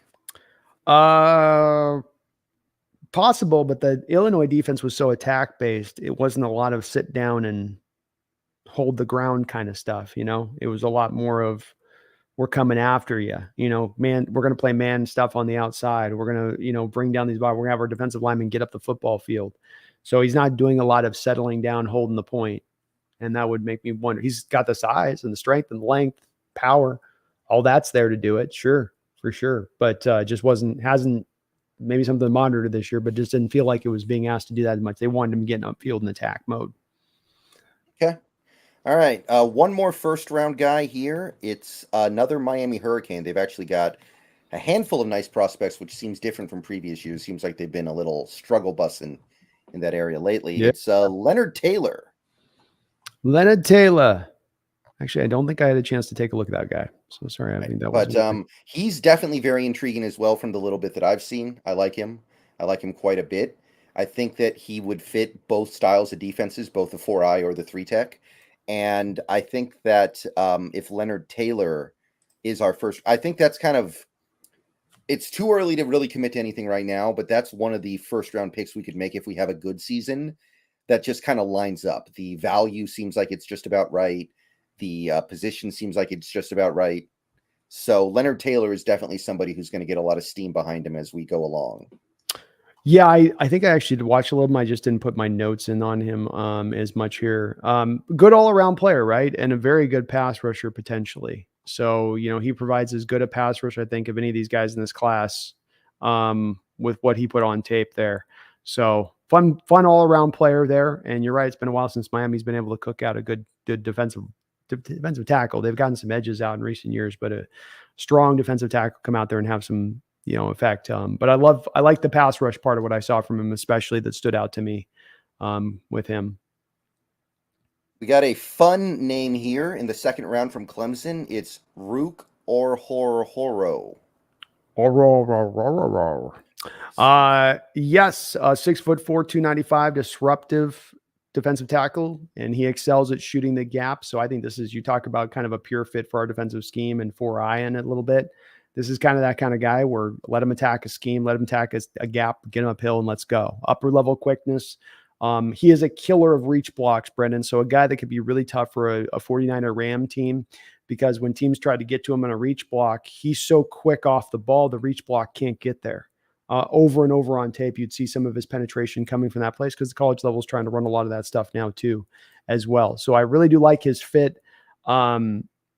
He does look to me as his best fits, probably either the 3-tech or as the 4-eye guy, but I think he could work all around before. Good, solid in both the run and the pass. Not great in any one given respective either, but good all the way around. And I like this guy's upside, man. I like what I saw with him out of Clemson. That's a defense got a lot of guys on it. That'll be a team to take a look at. But he was impressive to me. I thought he did jump out with some of that penetration. All right, let's stay with Clemson and go with his teammate Tyler Davis, who was a guy I remember looking at last year, thinking he might come out, and he didn't. Yeah, a guy that's probably provides more flexibility than Orhorhoro. Aurora is going to get up the field. This guy can do some 1-3-0. I think he's front and scheme fluid a little bit in that respect. He has an unusual ability to slide laterally faster than the lineman blocking across from him. And so it's not first step quickness, it's lateral first step quickness. And so he's quicker going lateral than the guy across from him. And then that creates for him then putting the pickle of that guy to have to kind of react to that. And so I get laterally fast and then I get upfield. You're kind of in recovering. You're only able to glancingly get to my side of my arm or get to half of my body. And then I can kind of squeeze through the rest of that crack, or I can call upon what he does is really call upon a rip move to finish that off, Brendon. But then he does two different things I really like in combination here. Because then once he gets the tackle thinking about the lateral, he'll just then attack with a bull rush. And he's 6'2", so he's a lower guy that wins the leverage war. And so then he's got the tackle kind of thinking I'm going to go lateral. And then you're right into my chest now. And he gets into the chest and wins the leverage war at that point to walk that guy back. And he can do that off of those counter. And then even has kind of a third counter where he can kind of bounce off the block, get back that lateral quickness after engaging first with the bull rush. So he goes between those three things as his kind of attack mode a little bit on tape. I was impressed with him. I like a little bit of his quiet upside to him here a little bit. I don't think he's a first round talent guy that can push up into there, but as a guy with I think kind of an interesting skill set. He's got a plan. He knows what he's doing. He's got a little bit of a technician's mentality in there a little bit, which so many of these guys are just, they're running like the chicken with their head cut off. Just, I want to go real fast. I just want to go real dependent on their physical talent. Yeah. Their gifts. Yeah. And this is a guy not necessarily just doing that, which I thought was impressive. Mm-hmm. Yeah, they're going to have one heck of a defense. Oh boy, they might have 6 or 7 players on that defense get drafted. Yeah, the offense might be crap, but the defense is legit, and all these guys I'd like. It's a little bit like I don't think there's any of them so far I've seen that I'm like I wouldn't want that. They're all fun, impressive players. Yeah, if they didn't strike out on DJU, that would be a very dangerous team this year. It is. That ukulele hurts him bad, doesn't it? Where it's he just did not pan out. And you're right. That's takes them down, and they're not able to be talked about in that national title contention. The fact that they're able to enjoy the fruits of that Lawrence national title. That's what this draft class came from, was that them running so strong at that time. That's where they got all these guys, but they didn't get the offense taken care of. And if you don't do that in the modern college level, it doesn't matter how good a defense you put together. It's run by the offense. Right, one more second rounder, Brandon Dorless of the Oregon Ducks. Yeah, Brandon Dorless. Not a big fan of his 22 tape. He feels like a bit of a tweener to me that mainly played defensive end for Oregon. I'm not seeing any explosiveness or power from him. He does look pretty athletic for his size, but he has absolutely no plan of attack. He got some snaps of defensive tackle. He looked okay from what I saw, but I wasn't blown away by it. Maybe a move in my notes I put, perhaps more of a move inside full time for him would suit him best because he's not going to have a future. So another Carl Brooks, Keon White guy, dude, where it's just hard to make the evaluation of the guy when he's coming off the edge and he should be an inside player with his size, body build, and all of that. Okay. Third round guys now. We got 2, and you just mentioned this first guy, Chris Jenkins of the Wolverines. Yeah, a very kind of compact defensive tackle, not a lot of bad weight on his body, just put together, strong, chases down plays. He's to me more of just there's just a physical presence to him in the defensive line that I really do like. I like how active he is. I do obviously have a little bit of you and I've talked about this, I have preferential for guys that are former sons of players. I think it helps them more than anything else. And I just like what I saw from him last year on the tape. I thought he flashed when my eyes go to him and started watching him, really locking in on just him on that Michigan line. He'll do the dirty work. or he can do the flash and try to jump into the backfield and get some penetration. And it feels like he's asked and tasked with doing different things at different times in that defensive line, which is why maybe he doesn't flash as much as like, Zerjan Newton from Illinois, who's in a defense where he's just getting upfield 24/7 and on attack mode. So there's a little more of the dirty work to me with Jenkins, and that's why maybe that he's not pushed up as high, but a guy that I do feel is going to eventually at the minimum get into a second round state by the end of the year, and who has maybe even an outside possibility of pushing himself into first round discussion. Yeah, there's definitely going to be some guys like that. Remember, until I think as late as mid-season last year, Devin Witherspoon was considered a 5th round pick. And then all of a sudden everyone realized, wow, this guy's really good. He definitely needs to go higher than that. So there's going to be guys like that for sure. It's guaranteed pretty much. Absolutely. Happens every single year. Last defensive line guy, Mekhi Wingo of the LSU Tigers. You want Brandon Mabane? You want Brandon Mabane back? It's been a long time since we've had a Brandon Mabane. This is Brandon Mabane, man. And I loved Micah Wingo's tape. 6'1", so he's got that Brandon Mabane build to him, right? Where I'm going to win the leverage war every single time, and there's not a lot you can do about it because of the fact I'm just built low to the ground. Strong, powerful, hard to move, top level run defender. He also provides some really good quickness like Mabane did so that you can have him do one gapping as well. So I love the fact that I can go between 2 gapping, 1 gapping with this kid, hold the point of attack, go into attack mode. Most of these defensive tackles, including these 3-tech 4-eye guys, do one or the other. This guy can do both and do it both really, really well. I'm hoping he really steps forward this year. I loved his tape. He's going to be the guy sitting there next to, I think he's at LSU if I'm not mistaken. And so he's going to be there next to Mason, Brendon, and so it'll be interesting to see if he gets a little lost in the shuffle there, sitting next to Mason on that. And he probably is not going to give me opportunities to go attack because Mason will be the guy to get upfield and go get it.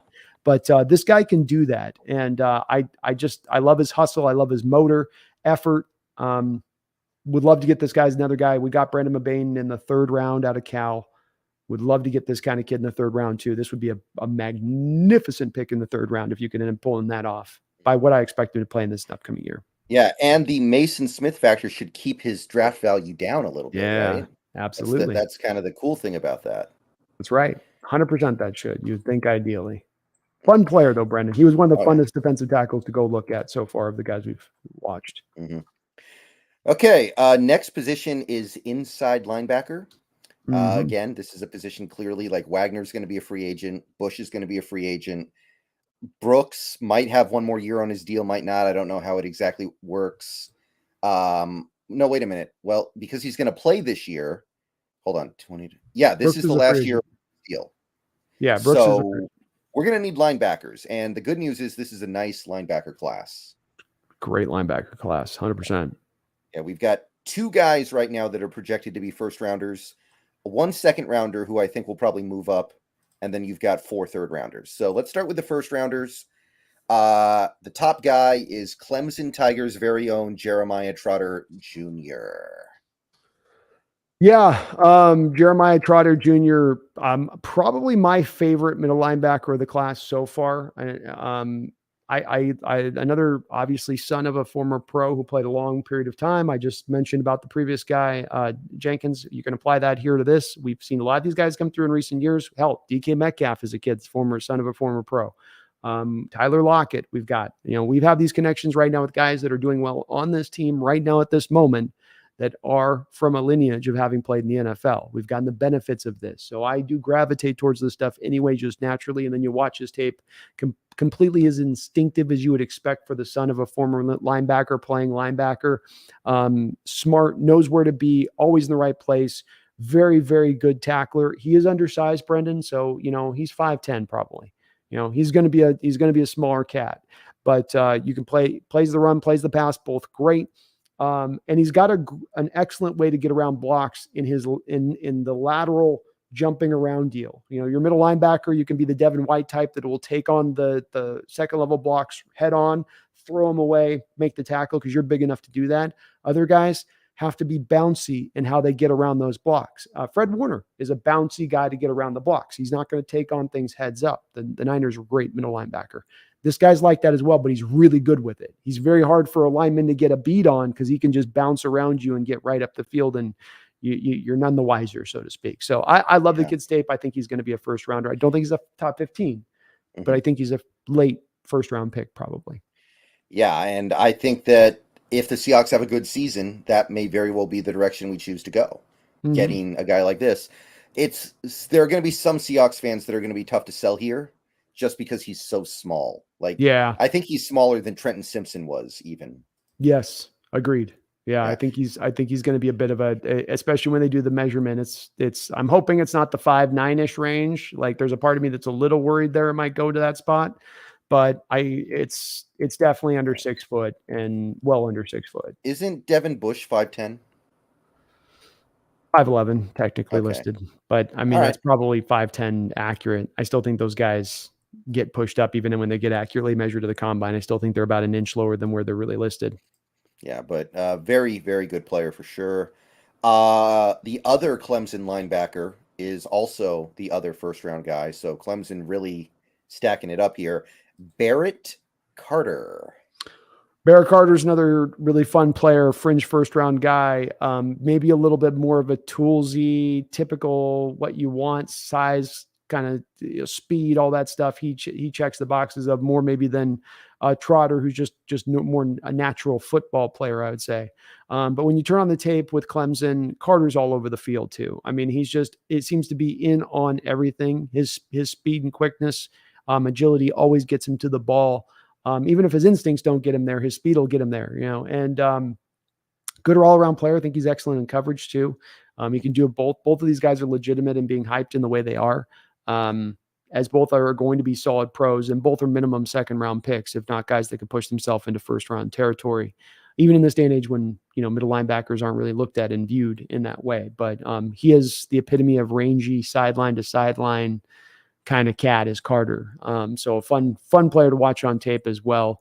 Just not quite as instinctive, not quite as much awareness as Trotter, but then more physical gifts than Trotter has. Just depends on your level of trust and being able to coach that up, I guess. We could get Ken Norton Jr. as our linebacker coach back. He's pretty good at that stuff, I guess. It's true. That's true. Ken Norton would love him. Let's go back to back with those picks. The other guy who I think you've already said you think will eventually go in the first round is Tommy Eichenberg of the Ohio State Buckeyes. Yeah, he's not Kuechly, but he's got enough flashes of Kuechly that I think he's going to talk somebody into becoming a first round pick. This is a little bit of like the equivalency for me, Brendon, of the kid that was out of Iowa that took us some time to figure out. Jack Campbell. Detroit took him. Campbell. Both of us were a little slow on kind of figuring that one out with what was what. He ends up being a 20th pick in the draft. It's a little like that, where there's things you'll like about his game, but then there's stuff about his game where you're like, yeah, I don't know if that's really a first round pick though, but some team will be like, he's cut from the old cloth. He's part of the old, he could have played football during any time, bop. So he will get picked up a bit higher than that. But to me, he's kind of a guy to me. He eats up a lot of tackles and, but I will say this too. I wasn't as big a guy on Kuechly coming out in college as much as others were too. I just, a guy that seemed like he caught all the tackles down the field. There was never any, like, I'm getting TFLs, I'm reading this. It's just sort of, I'm just here to catch things, a lot like, I just, yeah. Mm-hmm. Yeah. So do you think he goes in the first, you do think he goes in the first round? Probably not this draft because this draft's so deep and this will be, I think the two Clemson guys have a better chance, but this draft being as strong as it is just going to push, I think, that kind of guy just to the outer edges of it. He'll probably be early second round, but it's going to be such a strong draft that I think it'll do that. Okay. All right. So those are your top three guys, but we also have a collection of round 3 projections here, starting with Smael Mondon Jr. of the Georgia Bulldogs. Yeah. I can't seem to see what it is that makes this kid a prospect other than he plays for Georgia Bulldogs. That's all you need. He didn't flash much in any of the tape that I watched of him. He's out there, he's on the team, he's playing. But everybody else was making plays on that Georgia defense and not him. So I don't see a lot there. This is people to me projecting this one out a bit too much on that one. I know he's put in that role, but yeah, I just didn't see it, man. Yeah, I mean, there's definitely something there. Georgia's been such a factory lately that I can understand why people would just assume that, oh, this guy's the next in line. Yeah, you got the Green Bay Packer middle linebacker got taken early. You got the other kid with the Eagles that was taken early a couple of years ago too. In addition to that, You so had Quay Walker. yeah, Quay Walker. Was that So N'Kobe Dean? Yep, that's right. Yeah. Quay Walker, N'Kobe Dean, that's right. Exactly. So I think that's just, it's like the next defensive lineman for Georgia after, somebody else gets slotted right in there next. But it doesn't mean necessarily to me that they're worthy of it. He's got a long way to go in his game. There's not even one part of his game, Brendon, that I like necessarily. Well, he plays the run well. Well, he plays the pass well. He looks lost in coverage, and he's not the guy making the plays in the run game really for Georgia. Okay. Cedric Gray of the UNC Tar Heels. I watched a little tape on him. I don't have enough of a feel for him quite yet. I just couldn't get I didn't watch enough tape to really get through. You were kind of making a face like you weren't really into it when I said the name. Yeah. I mean, it's not, I don't want to say it's bad yet, because I want to watch a couple of games before I give guys too much of a, like if I mention on some of these guys like Amondon, it's like I've watched a little bit of him to give the feel. But with Gray, I just kind of started watching, and there wasn't a lot he was flashing in. So obviously I tuned out a little bit because of that. But yeah, he looks the part. I'll say that. Okay. That's a good starting point. We're going to be watching UNC a lot this year anyway because of Drake May. That's right. Danny Stutzman of the Oklahoma Sooners. A little bit. Good run defending middle linebacker with really good size, 6'4", 245-ish or so. So, a lot of these guys that are 6, we've seen so many of these guys 225 in that range of things that just don't have that part. He's got that part. Tommy Eichenberg's that way too. They're big guys, good size for the position. Not an athletic beast to me or real fast, smart, heady player. Better as a run defender than he is in pass coverage. And maybe that's where some of his athletic limitations are getting shown up at times back there a bit. Okay in zone drops. Don't want a man defense, I believe, if I remember correctly on this. And yeah, not great in either realm really from the tape I watched. I mean, I don't know about you, but I don't know the last time you watched Oklahoma on any of their defenders and went, ooh, hey, there's an Oklahoma defender I want on my team on Sundays. It's hard. We're kind of doing okay-ish with Trey Brown, I guess. Yeah, Trey's maybe the outlier with it, but we've had in recent years. We had Nelvin Gallimore came out of there. You had the kid that just got cut, who was the Browns kid that they took. Oh God, a lot of people in my chat really wanted him on draft day too. Yeah, they're like, go get it.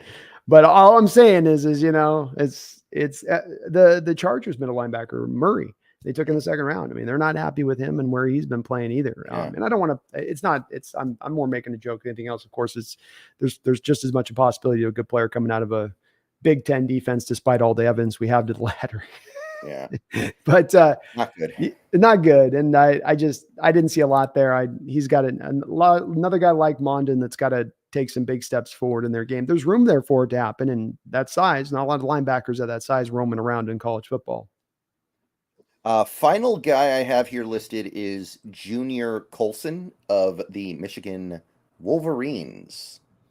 Let me see if I got my notes on him here. Hold on. Oh, and somebody in the chat just said it. It was Perrion Winfrey. Perrion Winfrey. Thank you. Yes, that's right. Do you really have to go all the way back to Roy Williams to find an Oklahoma defender that was Gerald McCoy? Oh yeah, Gerald McCoy. There we go. You got Gerald McCoy. I like Colson's game. Colson's strong. And he's strong all the way around in his level of play. 6'3", 240. So the size is there with this guy that you would like to see. Good as a run defender, good against the pass. Seems to have pretty good ability in pass, both in zone drops and as a man defender. Even a pretty good blitzer with this guy. Not a lot of good blitzing middle linebackers in this draft necessarily. Outside, the Clemson kids are great. But Clemson does so much blitzing. It's like second nature to be in that defense and do it. He took a huge step forward this last year in 2022 from where he was the prior year, Brendon.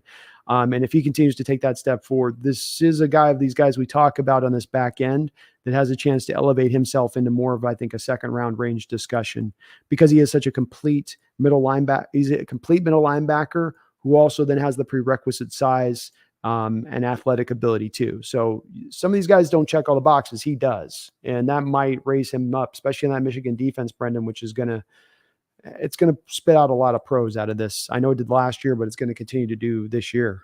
They're thinking they're going to set the record for a number of drafted Michigan Wolverine players this upcoming year.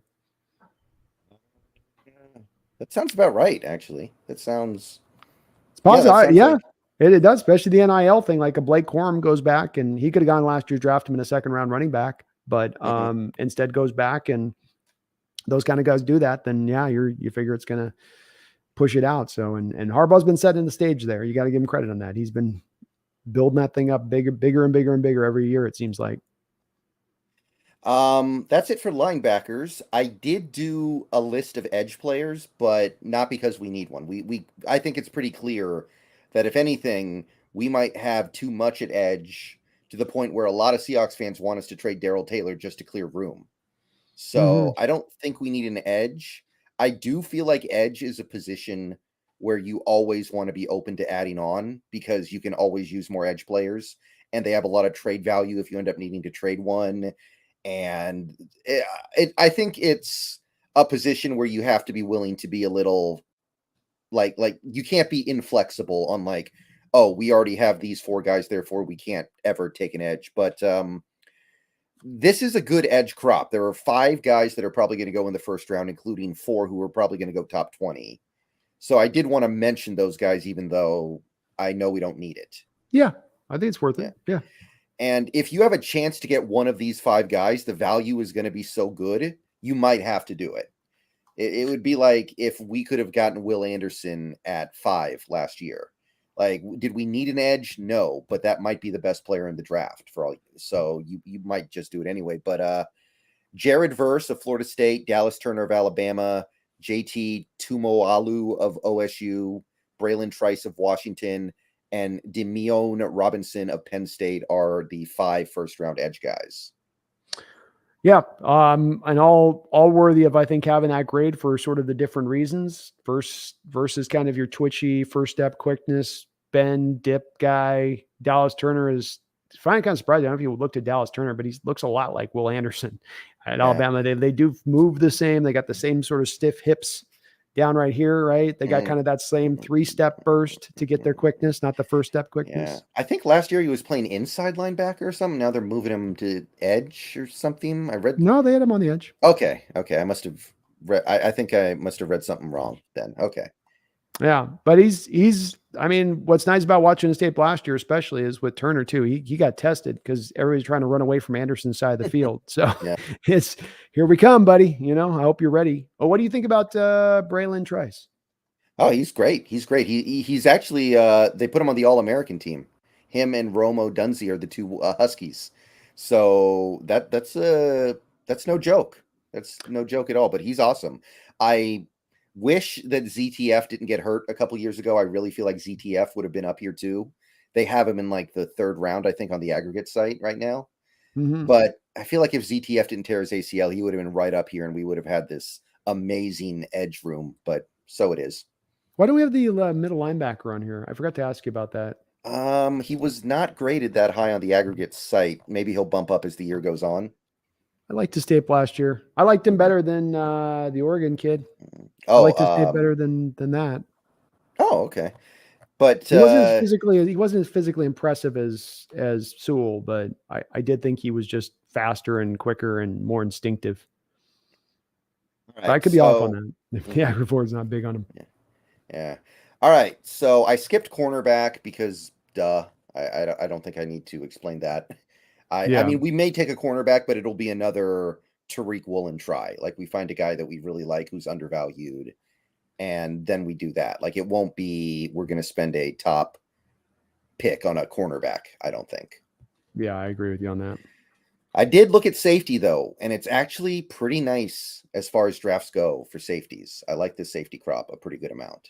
You're gonna have to carry me a little bit on this. I've got some of these guys I've looked at, and some of these guys I haven't on it. So yeah, I'll probably that's lean on you with that. Totally understandable. But the top guy in this class is Cooper DeJean of the Iowa Hawkeyes. And that was the one guy I didn't. Yeah, that was one I didn't have a chance to take a look at. Yeah, he's a great all-around safety. There's a lot to like about pretty much every part of his game. If we do decide this is the final year for Jamal Adams, he's somebody obviously nobody in NFL history is really like a Jamal Adams. Him and Adrian Wilson are basically the two players that have ever been able to play like that. But Cooper DeJean deserves to be the top safety in this class. Right now, he projects to be a first rounder. I don't know if he'll actually do it. He's like right on that line, but I am pretty darn high on him. Yeah, it's gonna be hard for the safeties to get up in that realm, for this draft as far as first round goes with where the talent is. But I'll be taking a look at him. He's gonna be one of my guys on the top list because I've seen his name come up quite a bit. So Next guy, another Clemson player, Andrew Mukuba. Second round grade on him right now. now it is hard with looking up him. He was one guy I did take a look at, Brendan, but I had an issue with him where just I didn't see him doing a lot. And it is safety position at times where if they're going to be playing kind of out depth, you're not always going to see him in the screen. If you don't have the all 22, it's one of the challenges for me with safeties and evaluating them coming out of college, because you just can't sometimes, unless you have that all 22, see what exactly it is that they're doing. He wasn't well graded by PFF across the board, and trying to look at that as kind of a gauge. He seemed like he had a better 2021 year than he did last year. And he was kind of bad down the, not bad, but well below where I think you'd think he'd be for being a guy that people look at as a draftable guy. I like that they moved him around all over the place. So he's got half of his snaps are out of the slot, half of his snaps are out of free safety. You love versatility and flexibility from these kind of guys when you can have them come out. And certainly Hawks would love to lean towards that with guys that they're grabbing. But didn't see a lot of sparkle to this guy. Okay. There's one guy in this class. Oh, yeah. The thing with Mukuba, I just looked this up in my notes. I wanted to make sure I had this right. He runs apparently a 4.340, pretty much a 4.3 flat. So that is kind of the big draw with him right now. Mm-hmm. So that is probably why he has hype more than his actual production. That makes sense then. And this is the extra year of growth. You sometimes takes that extra year to put that all together. And that makes sense. That's the way it can happen for these guys. You expect the strongest year to be their final year.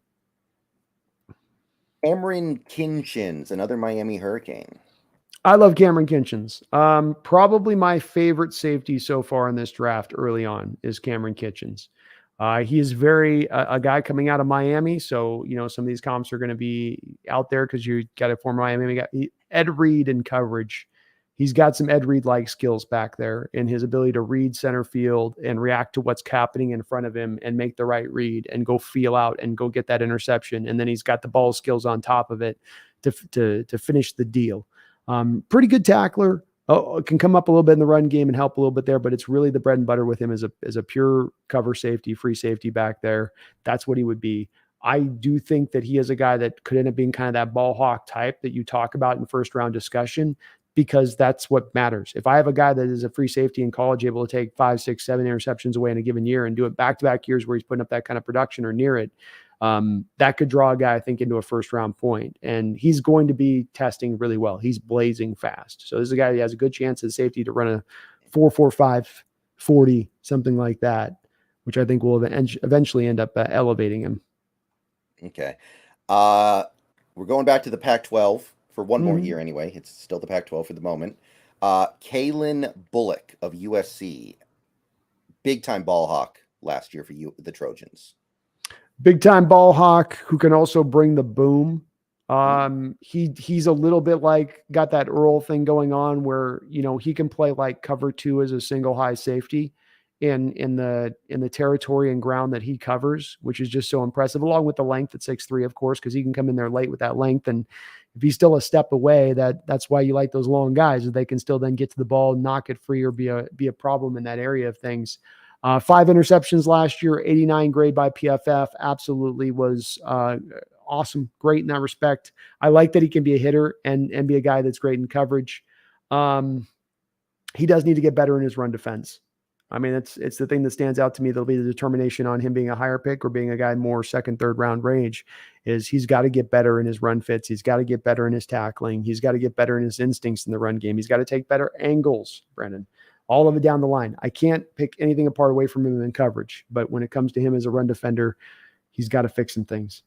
Then he can be Quandre Diggs. Quandre Diggs has done all right, despite not being great against the run. It won't keep him from being drafted, like, because he has those ball skills and because he has got the size and he will test well from that standpoint. It's not going to prevent that. But much like with Kitchens, that you want to be a safety that can draw yourself into a first round area, you've got to be a complete player and you got to take the way of ball a lot. Earl Thomas was a top 10 guy because he had 7 interceptions in his final year out there at Texas. That's the ball skills were there. That's why you lean to that. And if you can bring the tackling up, he'll elevate himself in that way. Another heir apparent down in Georgia is Javon Bullard. 2nd round grade on him right now. Don't have a lot with Bullard, unfortunately. I'm sorry. Yeah, he's kind of small, 5'11", 180 pounds. So I don't know how that's going to hold up. He did play every game last year, but obviously he was not one of the focal parts of that Georgia defense. So I think this one's kind of let's see what he does this year more than anything else. Yeah, that sounds right. But he was good. He actually did a lot of work behind the line of scrimmage. He was blitzing a good amount too. A lot of stuff like that. So there's some stuff to like for sure, but that's a wait and see for me.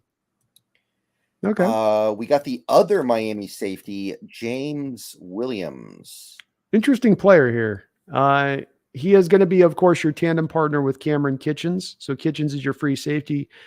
Jameson Williams is going to be your he kind of played all over the place, to be honest with you. They really moved their safeties around quite a bit there. So he was really, really well graded as a coverage defender. Awesome in coverage. Probably we have to get almost a sub place of just about to the close spot of sucking when it comes to stopping the run. But 234 snaps at free safety, 105 snaps as a slot cornerback, and 287 snaps as a box safety. I do think he's a box safety, but for a guy that's 6'5", 215, Brendon, they really moved him all over the place and asked him to carry quite a burden in that Miami defense. And it looks like he was, for the most part, held up to the charge of it. So he needs to get a little bit better in the run, like Bullock does a little bit, but he's a strong safety as well. I don't see him as really a free safety. This is a guy I think I'd want more as a strong, and the size he brings there to the position. Whew. Yeah, he's 225. Yeah, he's 225 right now. He might bulk up by the time he gets to the NFL. Like, this is some serious size. This is like Cam Chancellor, Roy Williams type size. Yeah, he's a big boy, and he moves well. He carries it well and moves it well. That's why they put him in the slot. They put a guy 6'5" in the slot like that, unless you can check, especially change of movement stuff for the guys that are 6'5". He does really well with that stuff. Fun player. Okay, we got real quick. Sorry. D Nugget, thank you for the $2 donation. I appreciate you, D Nugget. Says, thanks guys for doing this. It's therapy for a crap day. Oh man, thank you, brother. Appreciate you. Hope the day gets better. But thank you for the donation, man. Yeah, hope it gets better, man. It's good to see you. Okay, let's see here. We've got Cole Bishop of the Utah Utes. Hope you're having a good D Nugget. Thank you, man. I did not get a chance to take a look at him, unfortunately. Yeah, he's a little bit of a bigger guy, 6'2", 205 pounds, plays up closer to the line of scrimmage, a little more of a strong safety, I would say, which might be more in line of what we're looking for next year anyway. I think us needing a safety next year kind of completely depends on what we get out of Jarek Reed and whether or not we think the Kobe Bryant experiments at safety is working. But we're probably keeping Diggs next year, so you would probably start looking for a strong safety more anyway. And Cole Bishop, not anything crazy over the top, needs to improve his ball production, but did pretty good playing close to the line of scrimmage these last couple of years for Utah. And Utah's got some good defenses. You do wonder if maybe we'd be a little bit touchy with going back and taking a safety out of Utah, because we got bit in the butt last time we did that a couple of years ago. So maybe it wouldn't factor in. I do think you got to put both of the safety positions on the table as far as potential for Seattle. You can still save some money getting out from the Diggs deal, and I don't think they're likely to, but if they want to, and we don't know what we got in Reed yet. So it is a little bit of a question mark to where we do have to, I think, pay attention to that and keep an eye on it. All right. Next up, third rounder. Now we're moving to the third round prospects. We got Rod Moore from the Michigan Wolverines. Rod Moore. Let's see what I got here. This guy's tiny, 173. This guy's a beanpole. Yeah, that's a bit. I don't think I got much notes on Moore, unfortunately. Sorry. Yeah, he is more the free safety type. Pretty decent ball hawk. Had 4 picks last year. But that might be a little too small. Like some of these other free safeties we're looking at, it's like at least 185, 190, 173. He's going to definitely have to add some weight to that frame. And I don't know. I didn't really feel anything much from what I was looking at with this guy.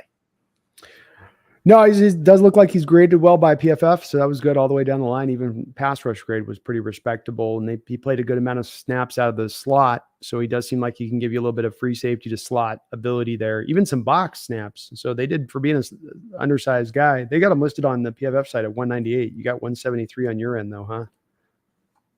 Yeah. My, I mean, the sites do this radically different. Like I ran into this with Levi Bell, where it had Levi Bell. Some sites have him listed at 260, others have him at like 278, and you just don't know what the actual truth is. Yeah. I think that, just we'll have to monitor what Rod does this year. I do like the fact that he brings a good all around skill set. The undersized nature to it, though, you do worry about. But I like the versatility. I like the strength in his game all the way around in that standpoint of things. So definitely a guy that with that skill set that would be drafted if he can get the weight on there. If he's at 173, it's a different story, of course, on Combine Day. It's no safety is going to be taking the first 5 rounds away 173, but.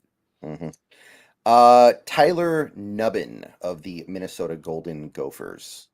Nothing on the Nubbin. Nothing.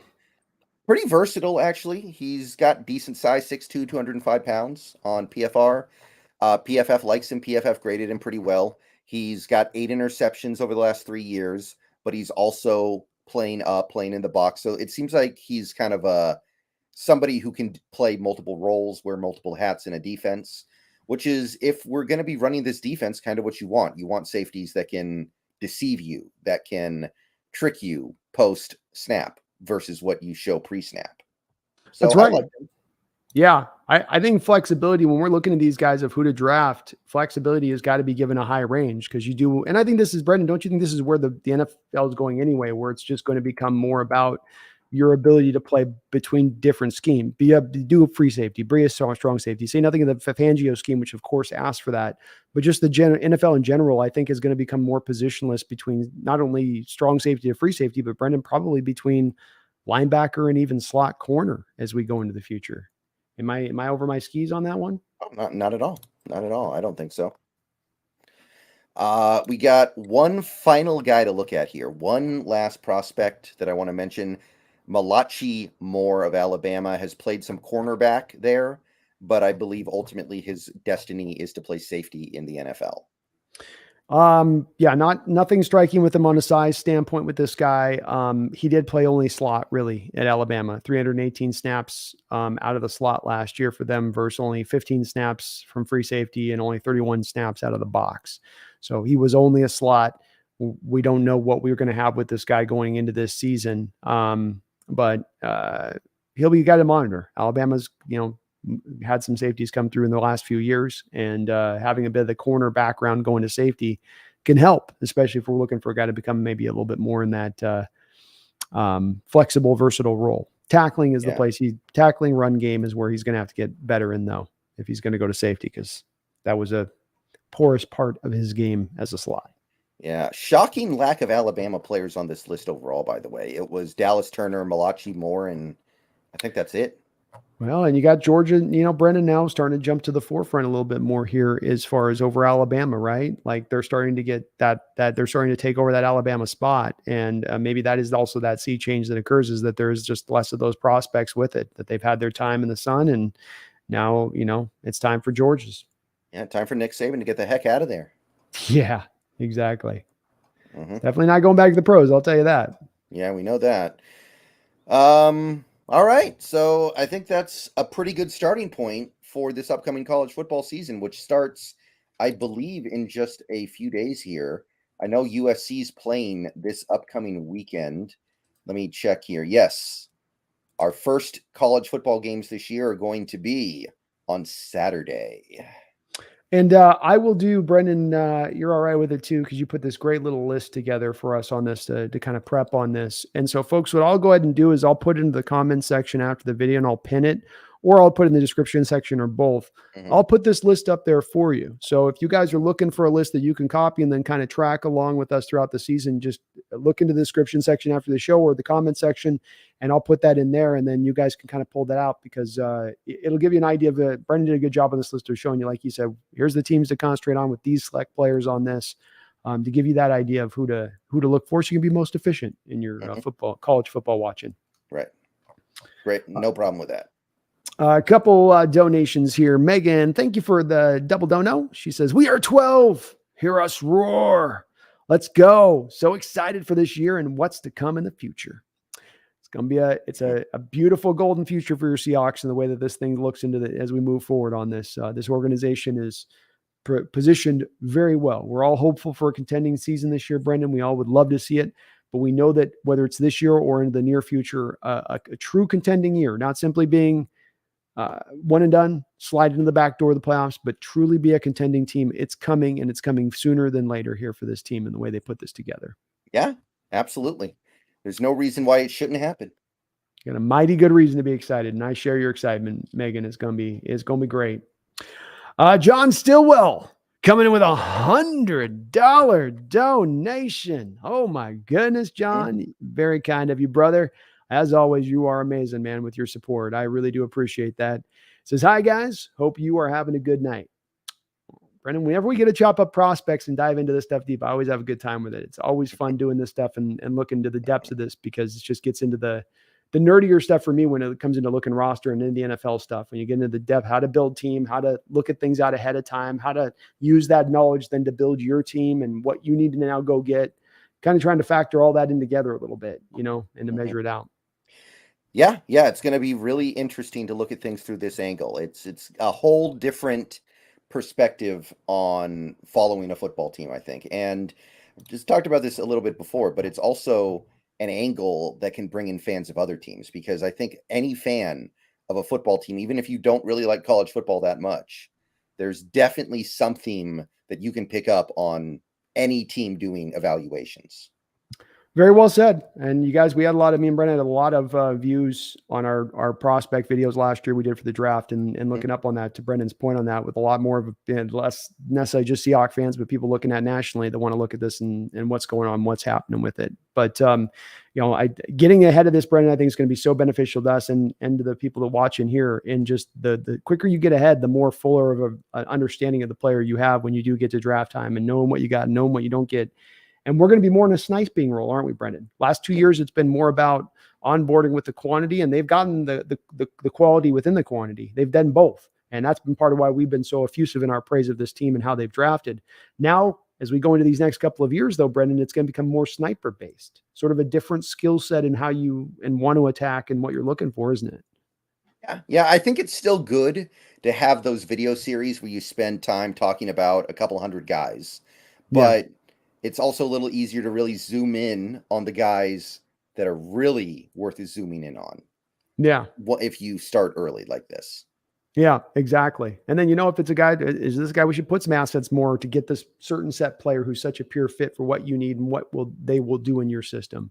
It's going to be fun this year. And John, we're going to be doing this all through the year, folks. We're going to be, checking back up on these guys, giving you guys updates on this.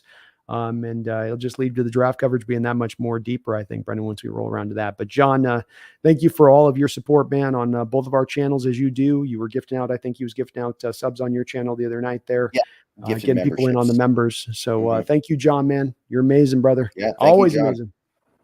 And hell yeah, $100 dono. Let's go. Megan with a $5 dono says, "Fight on, Trojans. Let's go, USC." Megan's feeling her Trojans this year. I can't blame her, though. Yeah.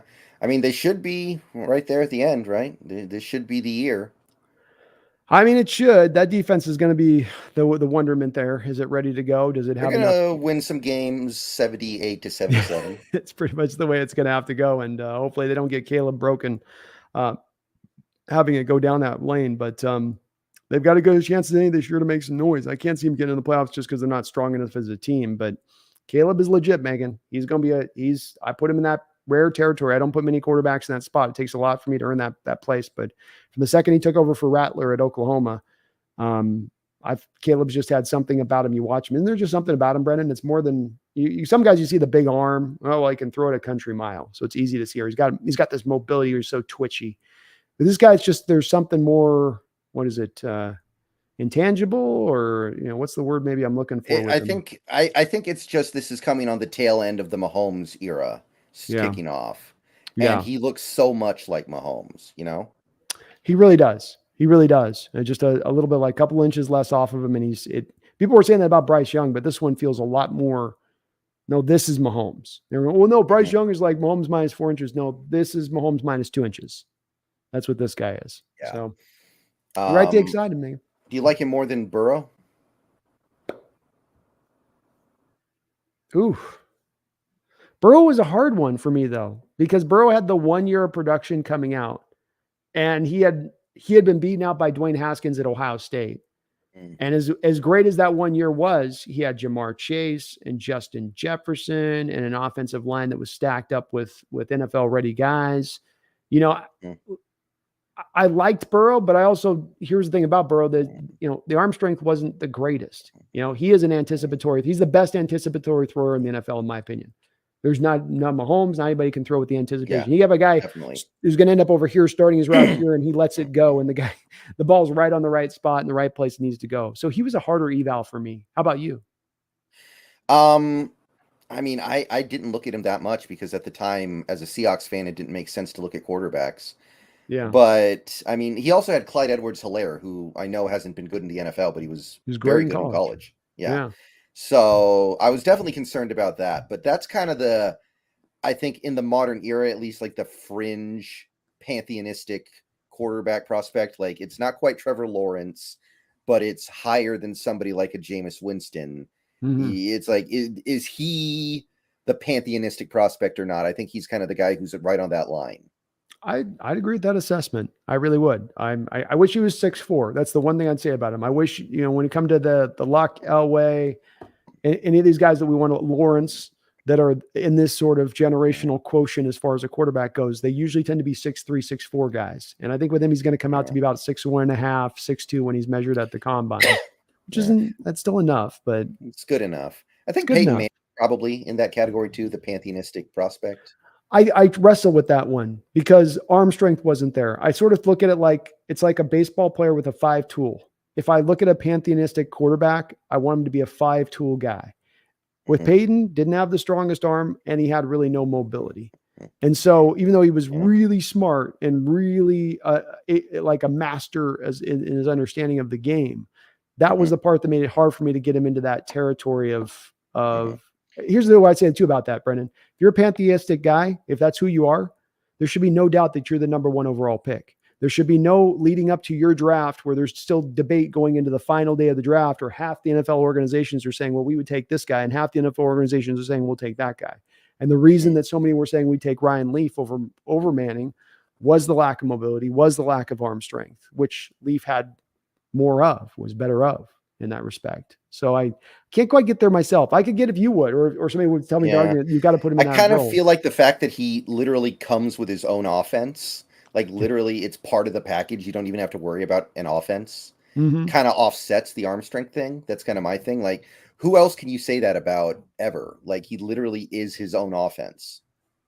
I mean, that's true. It's very true that there's that part where it's hard. Like I can measure arm strength. I can't measure how much you bring your own offense. Right. So that's the harder thing to gauge on saying this guy is, but I could be talked into Manning being put into that realm. I just do look at it normally with that. You can do all the movement stuff I need you to do. You can make every throw in the book. You've got an awesome, like super strong arm. You can make, and you can throw with layering and touch, and you've got the intangibles, the movement in the pocket, all that kind of stuff. And Manning had some other stuff to it that was really good on top, but those two things he was always missing, which was the arm strength and the mobility. Another guy playing the majority of his time in a dome helped him, like Breeze, where, most of your games are in there. That's going to help you. So the elements aren't kicking your butt. That's part of why Manning struggled at times in the playoffs, right? He'd go into New England, the wind would be blowing, and New England was being super physical with the receivers on the outside at that time, kind of mulling him a bit, but he also had a hard time throwing through that windy weather with the same kind of Yeah. accuracy and Yeah, velocity. that's why, that's one of the reasons why I didn't really get it when he went to Denver. I was like, that's an outdoor stadium. What are you thinking? What are you thinking? And then he had his best season ever. I was like, okay, I Well, guess I'll try. you got the thin air up there though. It That's serves like true. serves like a indoor stadium because the ball is going to carry probably 6, 7, 8 more yards than it would if you're at sea level. So I think that's one of the purposeful reasons he chose to go up there was knowing that was going to help him out still with it. But I like what Drew Brees always say. If Drew Brees had ended up in a New England, or if Drew Brees had ended up outdoors in a Minnesota-like area, it's like you're going to see a vastly different player on the football field than what they were. They had to have that to excel, and it's like looking at Brees when he came up here for what he played 2 different playoff games that they came up here on the road in the playoffs. And their offense in both of those 2 games, if I remember correctly, was pretty stagnant. And if you remember, both of those 2 games were wet, windy, cold days, the worst conditions for him to have to throw into and through. And so sometimes it matters on certain quarterbacks where they go. And that's where we get to that generational thing. Cause I'm like, well, he's got to be able to play in all weather. If I think of a generational guy, like Elway could throw through anything, Megan, thank you for the another $5 donation. You guys are very kind on the donos, and I appreciate it. It says Caleb is very special. Glad I got his mini helmet last year. Got offered $5K for it, and said no. Oh wow, I think that's probably the right decision. Yeah, geez, mini helmets are going for some price. I never thought. I never thought somebody was saying they still hate Mario for what he did to Justin. Yeah. I get it, man. I get it, Del.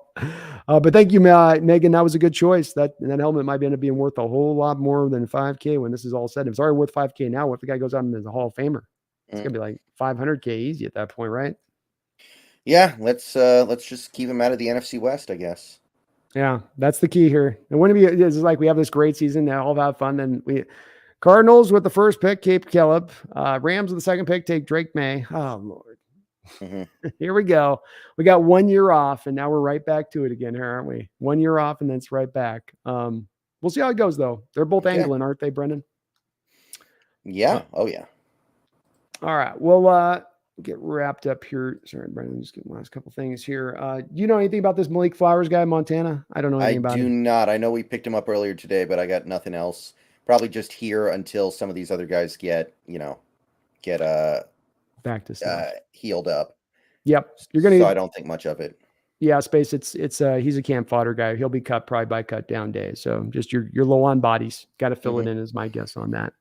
Well, Brendon, I want to thank you, man. I got kept in here till 3 hours and 20 minutes on end, man. So thank you for hanging through here for a long time here as we got to go through this draft stuff. I love doing this stuff. I'm already like to start to go and grind on the tape a little bit on this stuff. It's just a lot of fun to look at these kids in advance like this. So thanks for doing this. It's going to be a fun part, I think, of the show as we come up into the upcoming year. Sorry, go ahead. Thanks for having me on. It was great.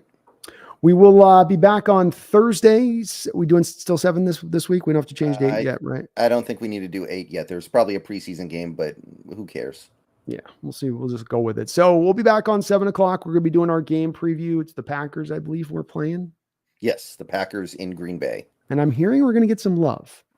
Just a little. I'm hearing maybe some love. I have heard we're going to get. I have heard Jordan Love is going to play. I expect him to play, which is an interesting decision for the Packers. Kind of. Yeah, I mean, I'm not a big Jordan Love fan, so it doesn't shock me that they aren't totally satisfied with everything they've seen. But that would be the first starting QB we played this preseason, right? That would be the first one. And I share you. We both were in the same place of not being blown away by that guy a couple of years ago, and nothing's changed. I think our position of that with him. So it does. I think you were right, though, just making the conclusion. The Packers are not necessarily, if they felt solid about him right now, he's ready, he's good to go, they would not be playing him in this third preseason game. So that does speak to a little bit of, I think, their nervousness in regards to the situation. Folks, we are a mere about 20 days out here from the start of this upcoming season. Me and Brendon are going to be doing our weekly shows both on Tuesday and Thursday, 7 o'clock Tuesdays, 8 o'clock on Thursdays once we get to the Thursday night game, so we don't overlap that too much. But Brendon, thank you for jumping on as ever on this, and I'm looking forward to what's going to be, I think, a tremendous upcoming season and hopefully a variety of different ways. Yeah, I'm excited for it too. I cannot wait. And I mean, we are right on the cusp. We are right on the cusp. I mean, we've got one more preseason game in just 4 days, and then it's cut down day. And cut down day this year is going to be hectic because you're getting straight down from 90 to 53, by the way. 1,400 names, I think is the number I came. 1,400 names on cut down day, all hitting the streets at once. And it's never happened in NFL history before. What that means and how that shakes everything out, we'll see, Brendan, but it's going to make it a wild day. No doubt about that, as far as the ongoings go. Folks, if you're not already, do me a favor, go over to Seahawks Brendon Nelson's channel and get subbed on up over to his channel. If you're not already, as I said, we'll be doing these shows throughout this upcoming year. Please also hit that like button, sub up over here as well. As if you haven't already, hitting that like button does help out. It helps us view out on the algorithm for all those folks looking for Seahawks fan channels and whatnot on that. So please do that as well if you could for me on that. We will be back in 2 days. We've got draft prospects we've just wet your beak on that got you excited for this upcoming draft and this team, what all the possibilities, what you could add later down the road. We hope we've got you hyped up. But just in case we haven't, Brendan, just in case we haven't gotten them ready for this year, for this upcoming draft, for these prospects that they're going to be checking out this upcoming year, let's just remind them of one thing that they need to make sure that's crystal clear at the forefront of their mind as we're about to go to this hopefully very successful season. It has to be said. It's got to be said. It's got to be said. You know they're going to forget if we don't. So let's remind them. Let's keep it at the forefront of our brain, this folks, this year coming up right now, and especially for all of the beautiful possibilities in this future. And that is, don't you ever forget, go Hawks. Go Hawks.